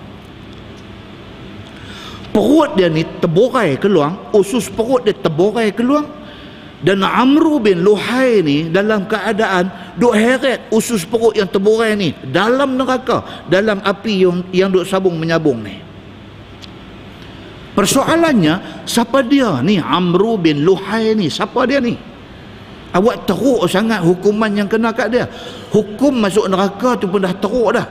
Masuk neraka dalam keadaan perut terborai, kemudian pula duk heret usus perut yang dibakar api ni dalam neraka. Siapa dia ni? Wa huwa awwalu man sayyabas sawaib. Dia adalah orang yang mula-mula piduk reka buat unta-unta tadi ni. Dia yang create pahaman agama tu. Dia create. Dialah orang yang mula-mula piduk kata ini unta ni unta Bahirah. Piduk abang ni unta Ham. Piduk abang unta ni adalah unta Wasilah. Dia yang piduk reka benda tu dalam agama. Dia reka, dia abang ni dia suruh orang buat benda tu. Dia mereka cipta ritual dalam agama. Maksud dia apa? Ini Amru bin Luhai, itu dia punya bab. Kita punya bab hari ni, kita tak mau piduk buat benda-benda yang Allah tak suruh buat, Nabi tak pernah ajak. Kita piduk buat, kita piduk kata agama suruh buat. Jangan. Pasal apa? Pasal Allah sudah tunjuk apa jadi kepada Amru bin Luhai. Kerana dia piduk create, dia piduk reka, dia piduk buat amalan-amalan yang dia kata ni agama suruh. Dengan kerana tu Nabi SAW diperlihatkan kepada Nabi, dia ni duk ada dalam neraka, perut dia terborai keluar, duk heret usus perut dia di dalam neraka. Maknanya agama ni very serious. Dia tidak boleh ikut ciptaan otak kita. Dia kena ikut apa yang Nabi SAW ajak. Kena. Itu sebab tuan-tuan, bila ramai duk abang kita suruh buat lagu tu, buat lagu ni, cek dulu mana asal usul benda ni. Kalau tak ada, tak apa, kita kata saya tak apalah, Saya hak mana hak Allah duk suruh, yang Nabi duk suruh dalam hadis-hadis yang sahih pun saya tak terbuat. Saya nak pergi cari penyakit, pergi duk buat benda hak tak ada lah hadis ni, tak apa. Saya nak bagi prioriti buat hak tu dulu. Abang dulu tu. Muslimin dan muslimat yang dirahmati Allah sekalian, demikianlah akibat yang menimpa kepada Amru bin Luhai. Kesalahan dia apa dia? Dia pergi buat satu ritual, satu amalan yang dia kata amalan ni Tuhan suruh. Kerana tu dia dikenakan hukuman tadi. Firman Allah Subhanahu wa taala,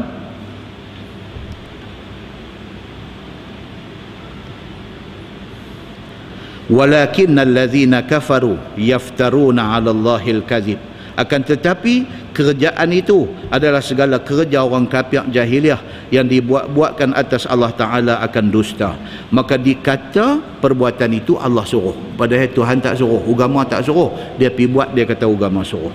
Wa aktsaruhum la ya'qilun. Dan kebanyakan mereka itu, yakni orang kafir itu, tidak berakal mereka itu sekira dinisbah perbuatan itu kepada Allah Subhanahu wa taala. Kita jangan buat satu benda kita pergi kata Tuhan suruh sedangkan Tuhan tak suruh. Jangan kita pergi buat satu benda kita kata Nabi suruh sedangkan Nabi tak suruh. Begitu. Firman Allah, wa idza qila lahum ta'alu ila ma anzalallah wa ila rasul. Dan apabila dikata bagi mereka itu, mailah kepada hukum barang yang telah diturunkan Allah, dan mailah kepada apa yang diajak oleh Nabi. Bila mereka duk pergi reka buat benda dalam agama, mereka kata yang ni Tuhan suruh, mereka kata yang ni Nabi suruh, sedangkan tak ada dalam ayat Quran, tak ada dalam hadis. Tapi mereka duk letak kata ni agama punya suruh. Kata dekat mereka ni apa dia? Wa idza qila lahum ta'alu ila Allah wa ila rasul. Kata dekat mereka ni ta'al. Ta'al maksud apa tuan-tuan? Mai. Orang Arab kan, orang Arab dia panggil kita, ya Muhammad, ta'al. Muhammad, mai, dia kata. Tambi, ukur enggak? Macam tu lah, lebih kurang maksud dia. Kan? Tambi, vangga, ukur enggak? Kan? Vangga maksud dia apa? Ta'al. Betul ya? Siapa tahu? Kan? Vangga tu maksud dia ta'al. Kalau di Ipoh vangga maksudnya nasi kandang. Ada satu di Ipoh nasi kandang vangga dia panggil. Kan? Vangga ta'al. Kan? Orang Arab kalau dia nak panggil kita, dia tak kenal kita, dia panggil Muhammad. Ya Muhammad. Kalau nampak kecil ingat dia kata walad. Ya walad ta'al. Dia kata ta'al tu apa? Vangga. Mai. Okey.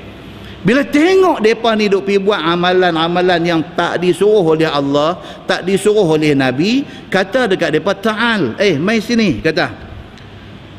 Wa idza qila lahum ta'alu ila ma anzalallah wa ila rasul, mai sini. Terseduk buat tu benda tu, Allah tak suruh, Nabi tak suruh. Mai sini, kita ikut apa yang Allah suruh, kita ikut apa yang Nabi suruh. Itu maksud dia.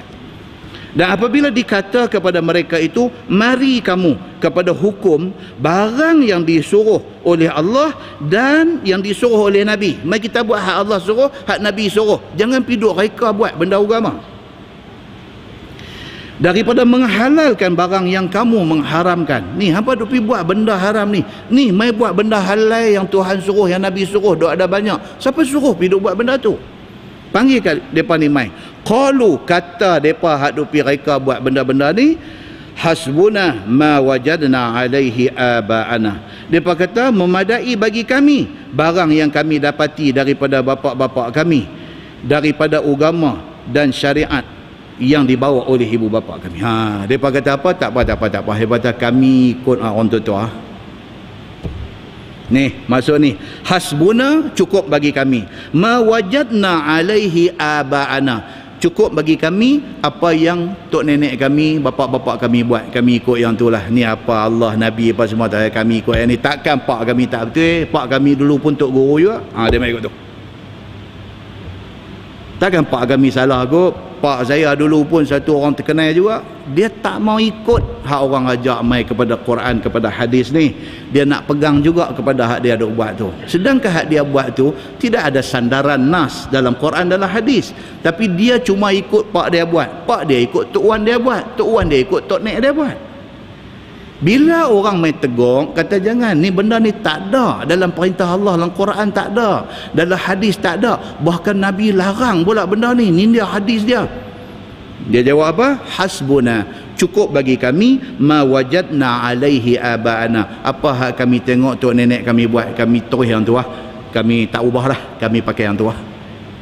Begitu firman Allah, awalau kana aba'uhum la ya'lamuna syai'an wala yahtadun, jika ada bapa-bapa mereka itu tak tahu apa satu pun hukum dan tak dapat hidayah ke jalan agama yang sebenar sekalipun, mereka tetap nak ikut yang tu juga. Walaupun orang buktikan kata apa yang hampa duk buat ni, hampa ikut pak hampa, hampa ikut tok wan hampa, benda tu salah, ni dia bukti dia, Nabi kata tak boleh buat benda ni, dia tetap tak peduli, dia nak buat juga apa yang tok nenek dia buat. Kita ingat senang ke kita nak tarik orang suruh tinggal satu benda salah hak dia duk buat dengan mengemukakan bukti hadis? Tuan-tuan ingat senang ke? Oh susah tuan-tuan, susah kan. Orang kubur terang-terang larangan dalam hadis buat binaan di atas kubur, terang-terang hadis sahih larang. Tuan-tuan pergi tengok kubur mana pun ada tak ada binaan? Ada. Tak peduli. Mufti Tegong ada di setengah kawasan perkuburan ni, mereka bubuh satu signboard, bubuh di situ, ni dia hadis Nabi, larangan membuat binaan di atas kubur. Buh hadis, buh di papan tu, tulis di bawah tu arahan Jabatan Mufti. Tak peduli. Dia berkata pula, dia berkata pergi tengok di Mesir ni, sikit ke kubur-kubur alim ulama semua binaan besar-besar, takkan mereka tu tak tahu? Dia hujah macam tu, ni hadis Nabi main ni, dia tak pakai, dia duk hujah tu, dia duk hujah yang tu. Penat lah tuan-tuan, penat lah. Dah kita kata dah tu hadis ni macam mana cerita? Dah bukan, saya bukan tolak hadis, dia kata cuma saya nak tanya, tok-tok alim besar ada di Mesir tu tak tahu ke kata buat binaan ni haram? Dia hujah macam tu, dia tak mau pakai ni hadis Nabi. Okey, kita kata kut kata hadis, kita tengok apa syarah ulama terhadap hadis tu. Buka apa kata Imam Nawawi, ulama mazhab Syafi'i, apa kata Imam Nawawi terhadap orang buat binaan di atas kubur. Apa kata Imam Nawawi? Imam Nawawi kata haram. Dah juga dia kata sikit ulama, dia duk hujah tu, dia pusing balik dia duk kuntau yang tu. Penat lah kita. Lain-lain kita kata ikut suka hang. Dia tak boleh terima tu hadis Nabi tu, dia tak boleh terima. Dia nak kata hak dia duk buat tu betul. Nampak tak contoh kita bagi tu? Itu contoh dia. Tuan-tuan, ke depan lagi esok ni dia akan jadi masalah. Masalah apa tuan-tuan? Tanah perkuburan ni makin tak cukup. Bila satu orang tanam di kubur tu, buat binaan dengan batu marmar apa semua, habis beribu tu buat batu marmar tu, esok ni bila mai masalah tanah tak cukup untuk nak orang nak korek, nak tanam mayat lain pula boleh tak? Perang dia macam hantar aku habis berapa ni nak buat, hantar aku habis. Dia telah menghak milikkan tanah wakaf kepada diri dia. Kita baca dah tajuk ni di Masjid Jelutong dulu ni, kita dah baca dah tajuk ni. Dia menghak milikkan tanah perkuburan ini, tanah wakaf. Tanah wakaf ni maksudnya apa? Tidak boleh dimiliki, itu maksud tanah wakaf, tidak boleh dimiliki. Tapi bila kita tanam adik-beradik kita di situ dan kita buat binaan, bermakna kita sudah menghak milikkan tanah tu kepada dia ni, orang lain tak boleh masuk dah. Menghak milikkan tanah wakaf itu salah. Asal-asal buat binaan tu pun dah dilarang, pi pula menghak milikkan tanah wakaf, dua kali salah duk ada kat dia. Tapi dia duk kata apa? Dia kata orang-orang alim besar duk ada banyak semua kubur mereka macam. Dia duk pakai hujah tu. Hadis tidak menjadi hujah bagi dia. Dia hujah dia hak mata dia duk tengok duk jadi ni. Contoh, bila kita kata apa? Arak ni haram. Dia kata hang pernah tunjuk kita pun tangan terbalik itu. Dia kata hang pernah pergi Dubai tak? Kita tak pernah. Hang pernah duduk dah hotel-hotel apa di Dubai? Hang pernah tengok dah tunjuk kita gitu. Hampir tengok hotel-hotel di Dubai tu. Dubai tu negeri Arab tau. Depa baca Quran, baca hadis ni, depa baca tu, depa faham terus lah. Depa Arab dia kata. Hampir tengok hotel-hotel di Dubai tu, hotel 5 star tu, semua ada arak, liquor ada dalam bilik semua. Awak Arab-Arab ni tak tahu ke kata hadis apa ni semua. Dia duk hujah lagu tu. Dan kita duk kata ni ayat Quran ni, ayat Quran kata arak ni haram. Dak ni aku tanya hang, dia kata hang pernah tak pergi Dubai? Dia, pernah kan? Dia tak faham kata dalam Islam ni hujah ni ialah Quran dan hadis. Dia tak faham yang tu. Ataupun dia faham tapi dia buat bengong, dia buat tak faham. Orang Islam ni masalah dia yang tu. Dia tak boleh nak buka hati dia untuk nak terima Quran dengan hadis tu. Dia tak boleh. Dia duk nampak ada hal lain lebih besar daripada Quran dan hadis. Amalan orang tu lebih besar. Orang hak dia duk kata hebat tu, orang tu lebih besar daripada hadis ni. Hadis kata tak boleh pun kawan tu kata boleh. Muslimin dan muslimat yang dirahmati Allah sekalian. Nampak tak tuan? Di situlah letaknya ketegang orang Islam ni. Di situlah. Maka tak selesai masalah. Tu saya kata kita tak ada masalah lah Ustaz, kita Malaysia tanah berlambak dah. Jangan. Tanah banyak ada, tapi nak tanah nak buat kubur ni ke depan esok. Singapura dah kena dah, Singapura. Nak buat tempat kebumi orang Islam pun dah jadi masalah. Depa semua dah maksimum penggunaan tanah depa. Sampai hari tu buat proposal minta kebenaran daripada kerajaan Johor untuk bagi satu kawasan tanah untuk nak simpan mayat orang Islam daripada Singapura. Depa dah masuk satu permohonan. Pasal apa? Di sana dah tak boleh dah, congested. Dah sesak dah. Masjid Jamek Badawi Kepala Batai dah buat double layer kubur Masjid Jamek Badawi Kepala Batai, sampai mereka minta fatwa daripada Mufti Pulau Pinang, minta supaya membenarkan, buat satu kebenaran, satu izin daripada Mufti untuk tanah kubur yang sedia ada di tepi-tepi masjid tu ditambak di atas lagi 4 kaki tanah lagi untuk tanam mayat baru di atas. Maknanya sudah jadi double decker. Macam budak-budak asrama duduk katil 2 tingkat tu, begitulah jadi. Maka ditambah tanah lagi 4 kaki, esok bila korek 6 kaki, 4 kaki hak baru, 2 kaki hak lama. Jadi tak jumpa lagi hak lama dulu, mayat-mayat lama tak jumpa. Sudah jadi double. Pasal apa? Pasal tanah makin duk kurang. Esok akan mai, masalah ni akan mai. Tuan-tuan tengok Pulau Pinang ni, semua laut dah duk reclaim. Hari tu siapa beli Platino apa semua tu dekat Tesco Penang tu kan, beli Platino harga sampai 700-800 ribu. Lepas setahun beli naik 1.2, 1.3, ada orang jual 1.5 million. Pasal apa? Pasal Platino tu sea view, nampak laut. Tuan-tuan tengok pakat main tambak-tambak naik apa? Light apa? The light ke apa-apa. Naik tu pula dah Platino jatuh harga. Tak sea view dah. Dia nampak condo view dah. Harga tak boleh nak pukul naik dah lah. Hari tu yang boleh pergi sampai 1 million plus tu pasal apa? Pasal nampak laut. Mereka reclaim. Pasal apa tu yang duk tambak laut, duk reclaim tu pasal apa? Pasal tanah Pulau Pinang dah berkurangan. Jadi laut tu nak ditanahkan, nak dijadikan tanah. Pasal apa? Ada orang dia tak mau pergi duduk belah seberang. Dia ingat seberang ni Koman. Ini saya nak marah ni. Kan? Tanya ni, Ustaz duduk mana? Kata duduk Kepala Batai. Oh, seberang dia semua ni macam kita ni Koman sangat. Kan? Oi, seberang dia dah. Koman sangat ke aku duduk seberang? Tak Koman kan? Tapi pakat nak duduk. Tapi orang Melayu Pulau Pinang jangan keluar daripada Pulau Pinang. Siapa yang ada tanah, ada rumah, jangan jual. Tuan ni ke depan kita ni Gelugong ni, dia tak tanya dah sekaki berapa lah ni, sejengkai berapa. Mahal ni tanah Gelugong depan ni.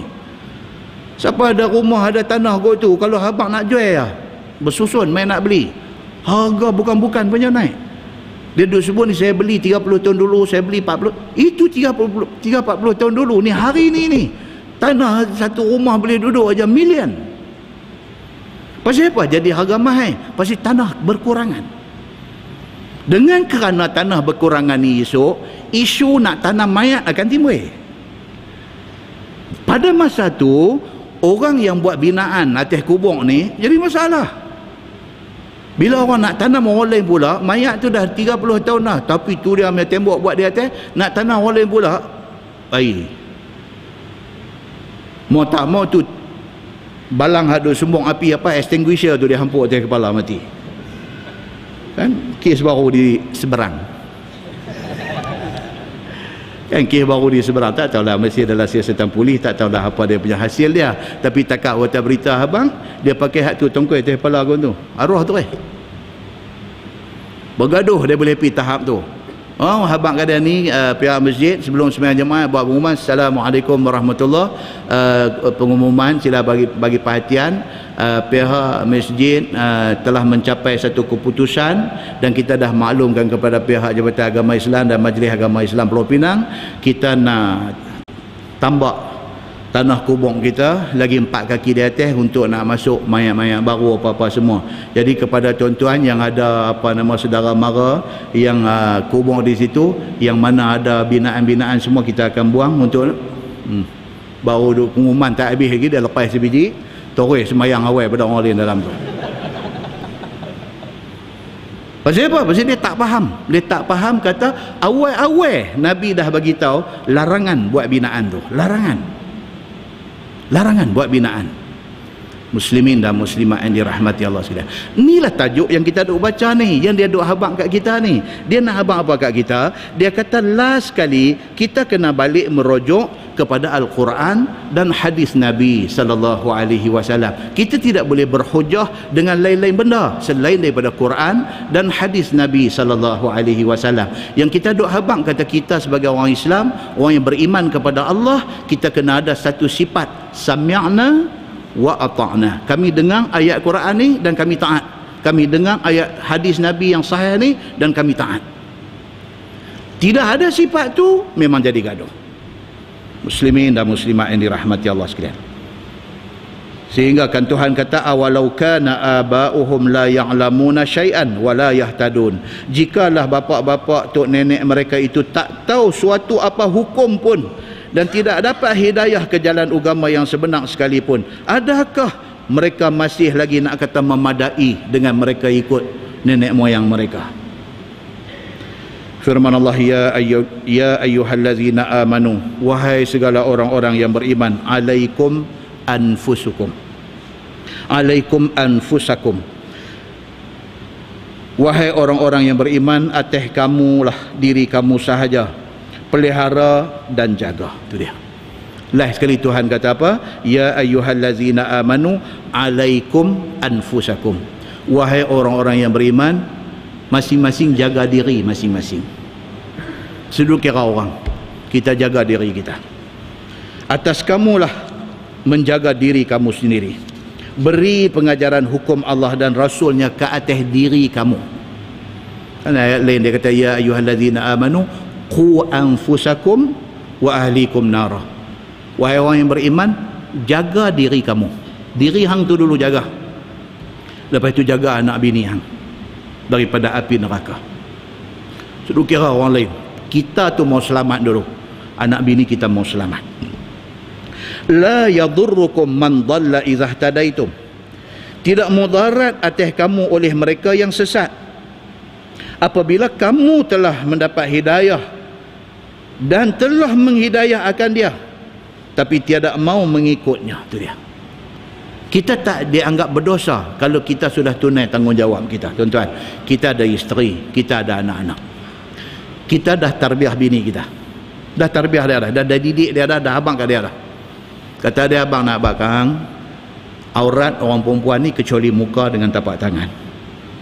Ingat tu, nak beli baju apa, nak buat fashion apa pun, pastikan dua benda ni aja boleh nampak, muka dengan tapak tangan.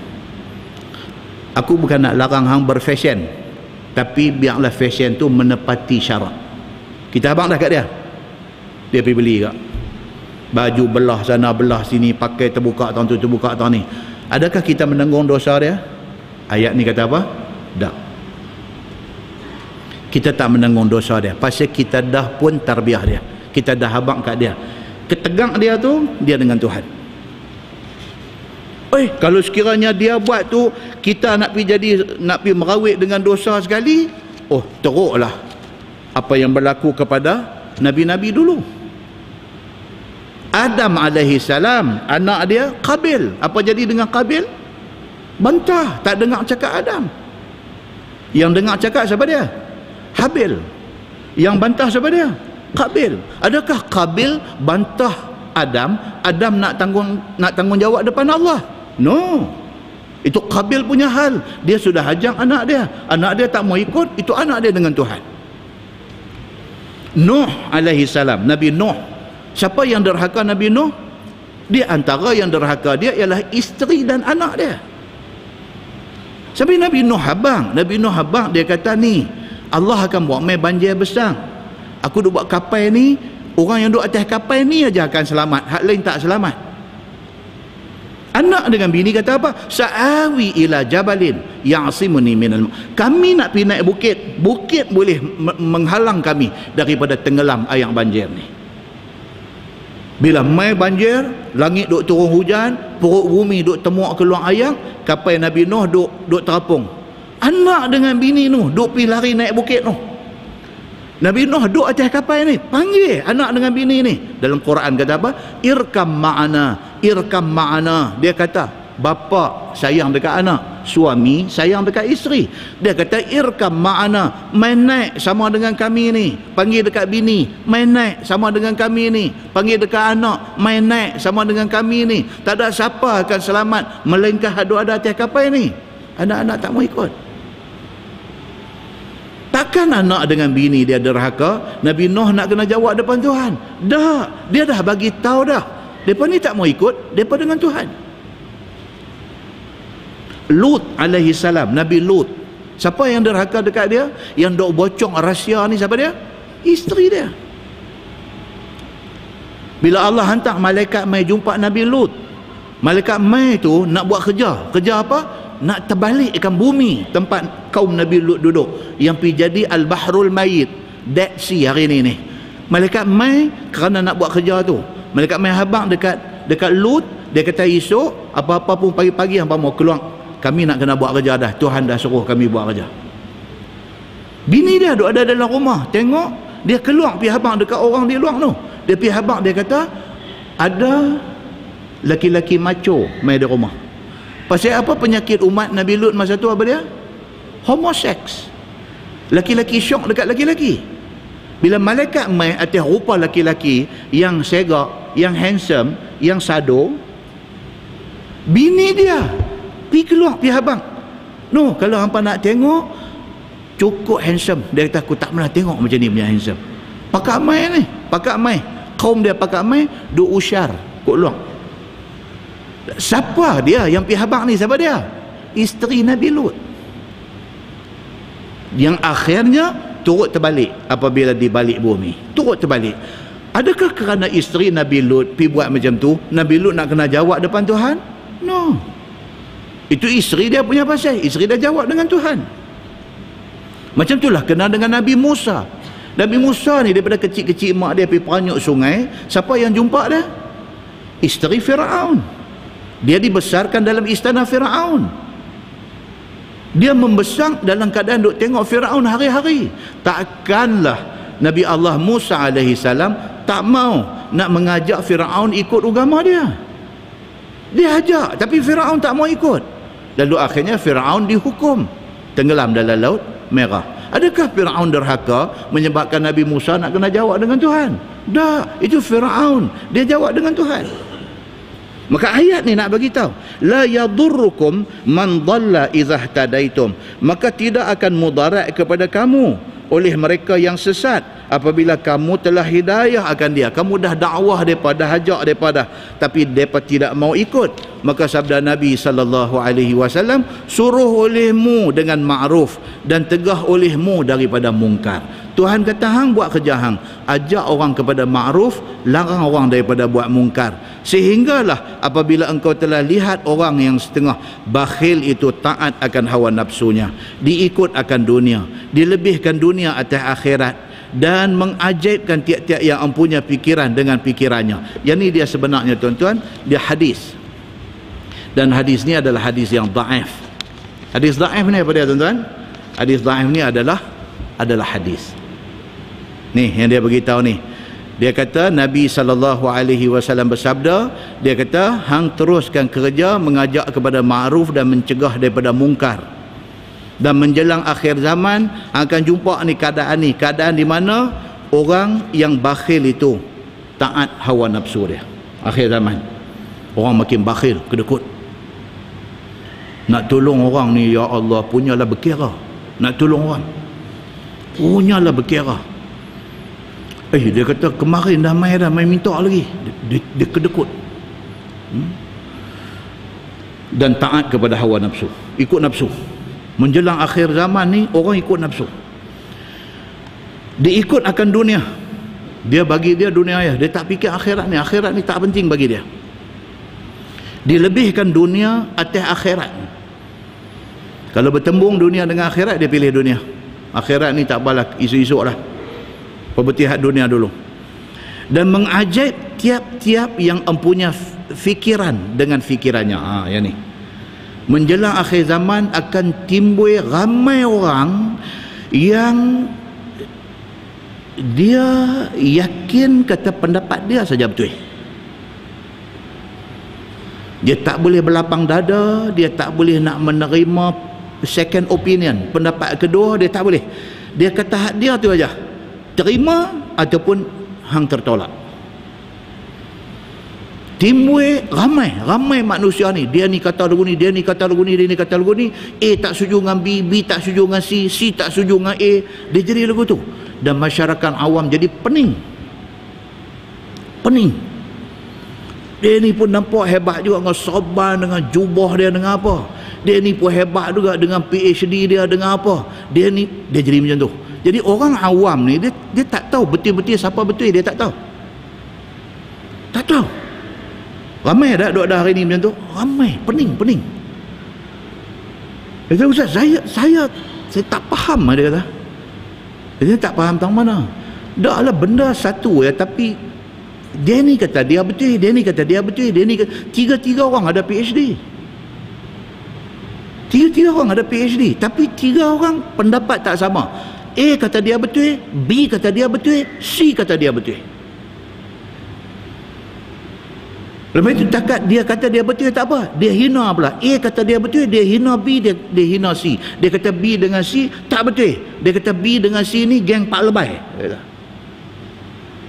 Lebay ni apa tuan? Lebay. Ada orang kata lah, tak tahu betul tak betul. Lebay ni daripada perkataan labaik. Kan orang duk pergi Mekah, pergi buat haji, buat umrah, dia kata labbaik Allahumma labbaik, lebay. Labbaik ni maksudnya apa? Orang yang menyahut panggilan Allah, orang yang menyahut perintah Allah. So dalam masyarakat kampung kita, bila nampak dia ni kuat agama, nampak religious, dia kata lebay. Daripada labbaik, ada orang kata macam tu. Wallahu alam, saya pun baca-baca boleh jadi juga. Kalau tidak dia mai ikut mana perkataan tu. Labbaik kan? Orang yang menyahut panggilan Allah, maknanya dia religious. Bila nampak dia religious, orang panggil lebay. Tapi lately dia nak hina orang, dia panggil lebay. Ni geng-geng lebay ni. Oh tuan-tuan, it's very bad. Tak sepatutnya jadi macam tu. Pasal apa? Pasal dia kata apa yang dia ambil sebagai pendirian dia betul, lebay ni tak betul. Dia kata lagu tu. Nampak tak? Muslimin dan muslimat yang dirahmati Allah sekalian. Tuan-tuan, sedang tak sedang kita duduk dalam zaman lah ni, zaman akhlak ni cukup rendah, fitnah cukup besar. Baru berapa tahun lepas kita duduk dalam satu keadaan di mana akhlak dan adab kita cantik. Kita tahu hormat orang yang patut hormat. Sedang tak sedang dia duk main ni, mutaakhir ni, dia berubah macam tu. Oh, dahsyat tuan-tuan. Dahsyat. Kerana aliran pemikiran, kerana pendirian, menghakis segala adab dan sopan. Hakis. Saya kadang-kadang bila tak ada kuliah, tak ada apa kan, kita duk ronda lah tengok dalam Facebook, kita duk ronda tengok dalam YouTube. Ya Allah, nayang lah orang Islam kita lah ni, nayang. Daripada peringkat dunia sampailah peringkat negara, sampai peringkat negeri, sampai peringkat kampung ni. Habis. Saudi ugut kata nak bertindak dekat Syiah. Menteri Pertahanan Iran jawab balik, kalau betul bertindak dekat kami akan pastikan Saudi semua kami attack kecuali Mekah dan Madinah. Tu apa tu? Saudi pun Islam, Iran pun Islam. Sampai hari ini secara jelas, secara padu nak mengkafirkan Syiah tak berani. Banyak benda mereka tak betul, tapi sampai nak kafirkan ni, kita bukan Tuhan nak pergi duk kafirkan orang. Apa salahnya kita ambil satu, kita orang Islam, kita orang Islam 1.7 juta, 1.7 bilion orang Islam dalam dunia hari ini, itu dijumlah sekali Sunni dengan Syiah tu 1.7 bilion. Kalau kita pergi potong keluar pula mereka ni, kita mereka ni bukan orang Islam, tinggal orang kita ni. Hak tak betul dia, tak betul. Banyak tak betul dia. Tapi nak pergi sampai ke tahap nak pergi hukum dia ni kafir masuk neraka ni, nanti selalu adalah lebih baik kita bangkit pukul 4, pukul 5 pagi, kita doa kepada Allah Subhanahu Wa Taala, minta ya Allah ya Tuhanku, bukalah hati mereka ni bagi mereka nampak kebenaran yang sebenar. Lebih baik. Nabi SAW pergi ke Taif, dia bagi ketua batu dekat Nabi sampai berdarah-darah. Malaikat Jabal mai jumpa Nabi SAW, tanya Nabi, ya Muhammad, kamu nak aku ambil bukit tu pergi hampuk atas kepala penduduk Taif ini? Nabi kata no. Nabi kita mai doa, kita minta supaya daripada sulbi anak cucu orang Taif ini lahir mereka yang mengabdi diri kepada Allah Subhanahu Wa Taala. Nabi macam tu. Kita baca cerita Aitban bin Malik tadi ni. Aitban bin Malik panggil Nabi mai rumah dia, pasal dia nak pergi masjid, mata dah tak nampak, minta Nabi mai rumah dia, Nabi semayang. Tempat Nabi semayang tu fa'attakhidhuhu musalla, dia nak buat tempat semayang dia. Sahabat duk sembang di luar, duk kata dekat Malik bin Dukhshum.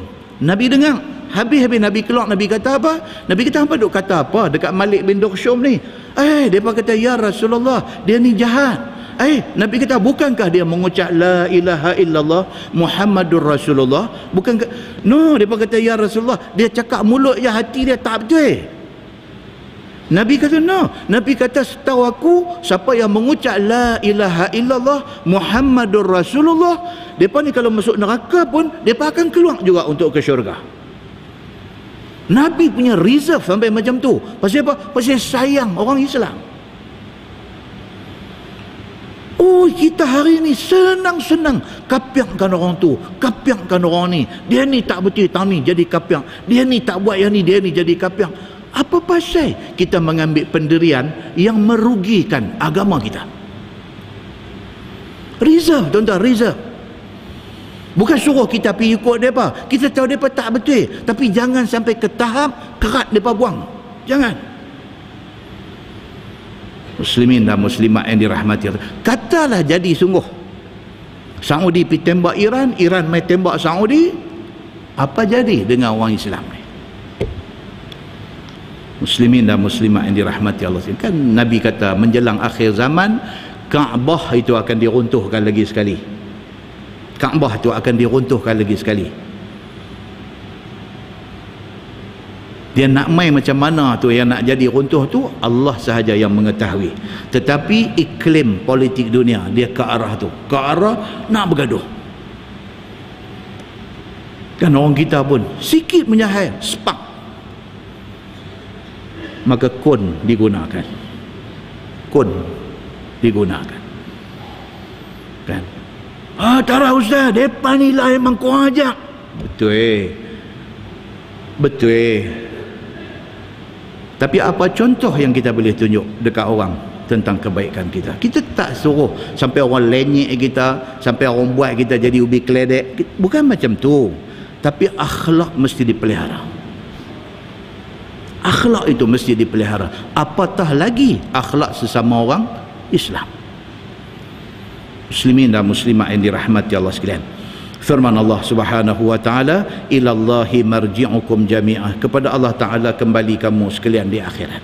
Kita last sekali balik kubur itulah. Fayunabbi'ukum bima kuntum ta'malun. Maka Allah akan mengkhabar kepada kita barang yang telah kamu lakukan di atas dunia. Hak kita buat semua ni dia akan tunjuk balik. Dia mai satu sahifah yang kata tadi ni, Raqib Atid duk tulis ni, semua dia mai tunjuk balik dekat kita statement kita. Dawak biru ke banyak, dawak merah ke banyak. Masa tu tengok, masa tu tengah melopong mulut. Allahu Akbar, tepuk dahi. Silaplah aku hari tu ni.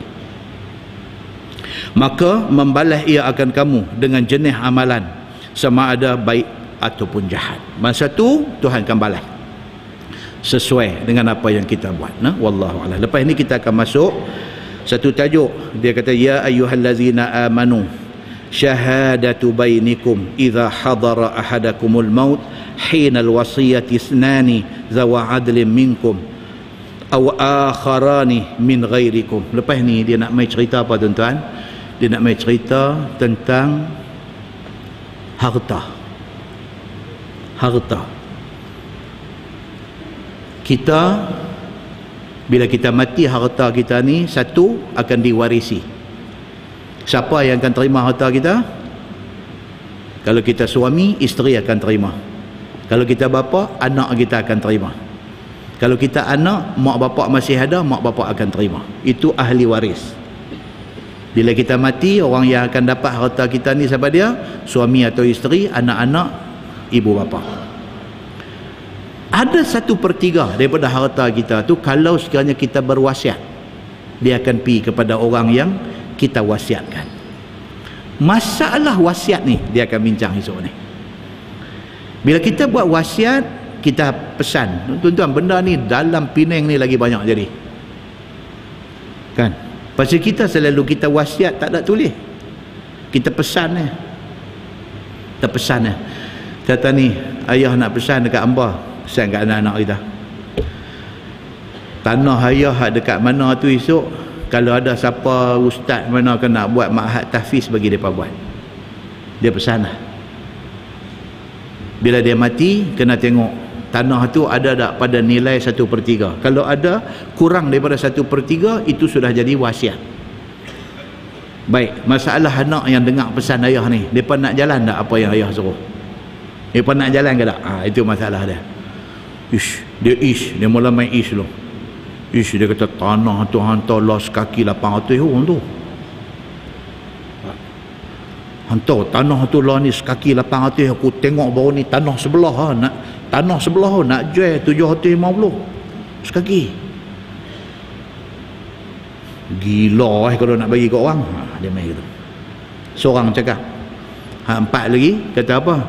Betul ya 800. Empat lagi. Betul ya 800. Lah, tak percaya, jom kita pilah, tak apa, pergi tengok depa buah tu tanah untuk dijual sekaki 750. Tahu boleh pi 800 tu. Hang kira duk ada 4 ekar dia dah. 4 ekar tanah ayah hang tu. Hang gila, hang kerja, hang mati duk balik, tak dapat duit tu. Mati duk balik dia dah. Hang tak dapat duit tu. Ni tapi ayah wasiat ni. Alah, ayah kira dengan dia. Nampak tuan? Tajuk tu nak main ni. Tajuk tu nak main. Bila dia main menyangkut soal duit ringgit ni, 1001 macam benda boleh jadi. Satu. Yang kedua, dia nak main ni, akan datang ni. Satu orang ni pi musafir, tak kira lah dia pi umrah ke, dia pi Beijing ke, dia pi melancong di Gold Coast Australia ke apa ke, pi satu rombongan 20 orang. Elok landing dekat airport, kena heart attack. Kata duk perang ni. Kan? Ada kawan mai kat dia, Haji, pasal apa Haji? Dia kata, aku kena dah ni, aku kena attack ni. Dia kata, duk pegang ni, duk cekak baju ni. Aku kena attack ni. Ni, apa-apa jadi kat aku nak abang ni. harta aku 1/3. Dia kata hang bagi dekat Sadik Segaraga. Ada 2 orang dengar. Okey je. Okey. 2 orang ni tengok orang tua ni mati sungguh. Urus mayat apa semua, daripada pi nak seronok jadi tak seronok dengan duk urus mayat buat balik apa semua. 2 orang ni sudah berpakat. Dia pergi jumpa keluarga ni, dia kata bapa hang tu masa tengah duk tu dia ada pesan kat kami. Dia kata tanah hak tang mana tu dia suruh bagi kat kami. Duk terkejut. Betul. Dia siap dengan sumpah. Wallahi, dia kata bapa hang pesan suruh bagi kat kami 2 orang. Macam mana nak selesai kes tu? Ayat akan datang akan beritahu. Macam mana nak selesai kes macam tu? 2 orang sudah mengaku, kata kawan yang ni mati ni, si mati ni pesan suruh bagi kat dia. Macam mana? Adakah wasiat itu valid? Dan macam mana prosedur syarak untuk nak mengatasi situasi yang macam ni? Nampak tuan? Ada kemungkinan nak jadi benda ni? Ada. Itu sebab Quran bagi tahu. Ni bukan hadis tuan. Ni Quran bagi tahu benda-benda macam ni. Okey. Yang pergi hampuk dengan fire extinguisher ni pasal apa? Pasal pesaka. Pesaka tu apa dia tuan-tuan? Duit lah, harta. Kerana duit, kerana harta, apa pun boleh jadi. Jadi perlunya setiap orang daripada kita baik, anak-anak kita baik, dia beri faham pada agama, dan dia punya kata kunci dia satu ya. Apa dia? Fattaqullah. Takutlah kepada Allah. Kalau ada takut Allah dalam hati, insya-Allah tak jadi benda-benda ni semua. Kita tangguh dengan tasbih kafarah dan suratul As. Subhanakallah. Asyhadu an la ilaha illa anta.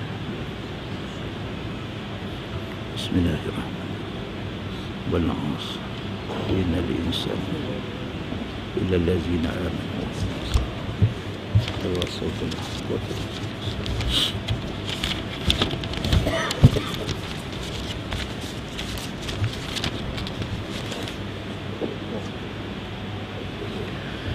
اللهم صل على محمد وعلى آل محمد. بسم الله الرحمن الرحيم. الحمد لله رب العالمين حمدا يوافي نعمه ويكافئ مزيده.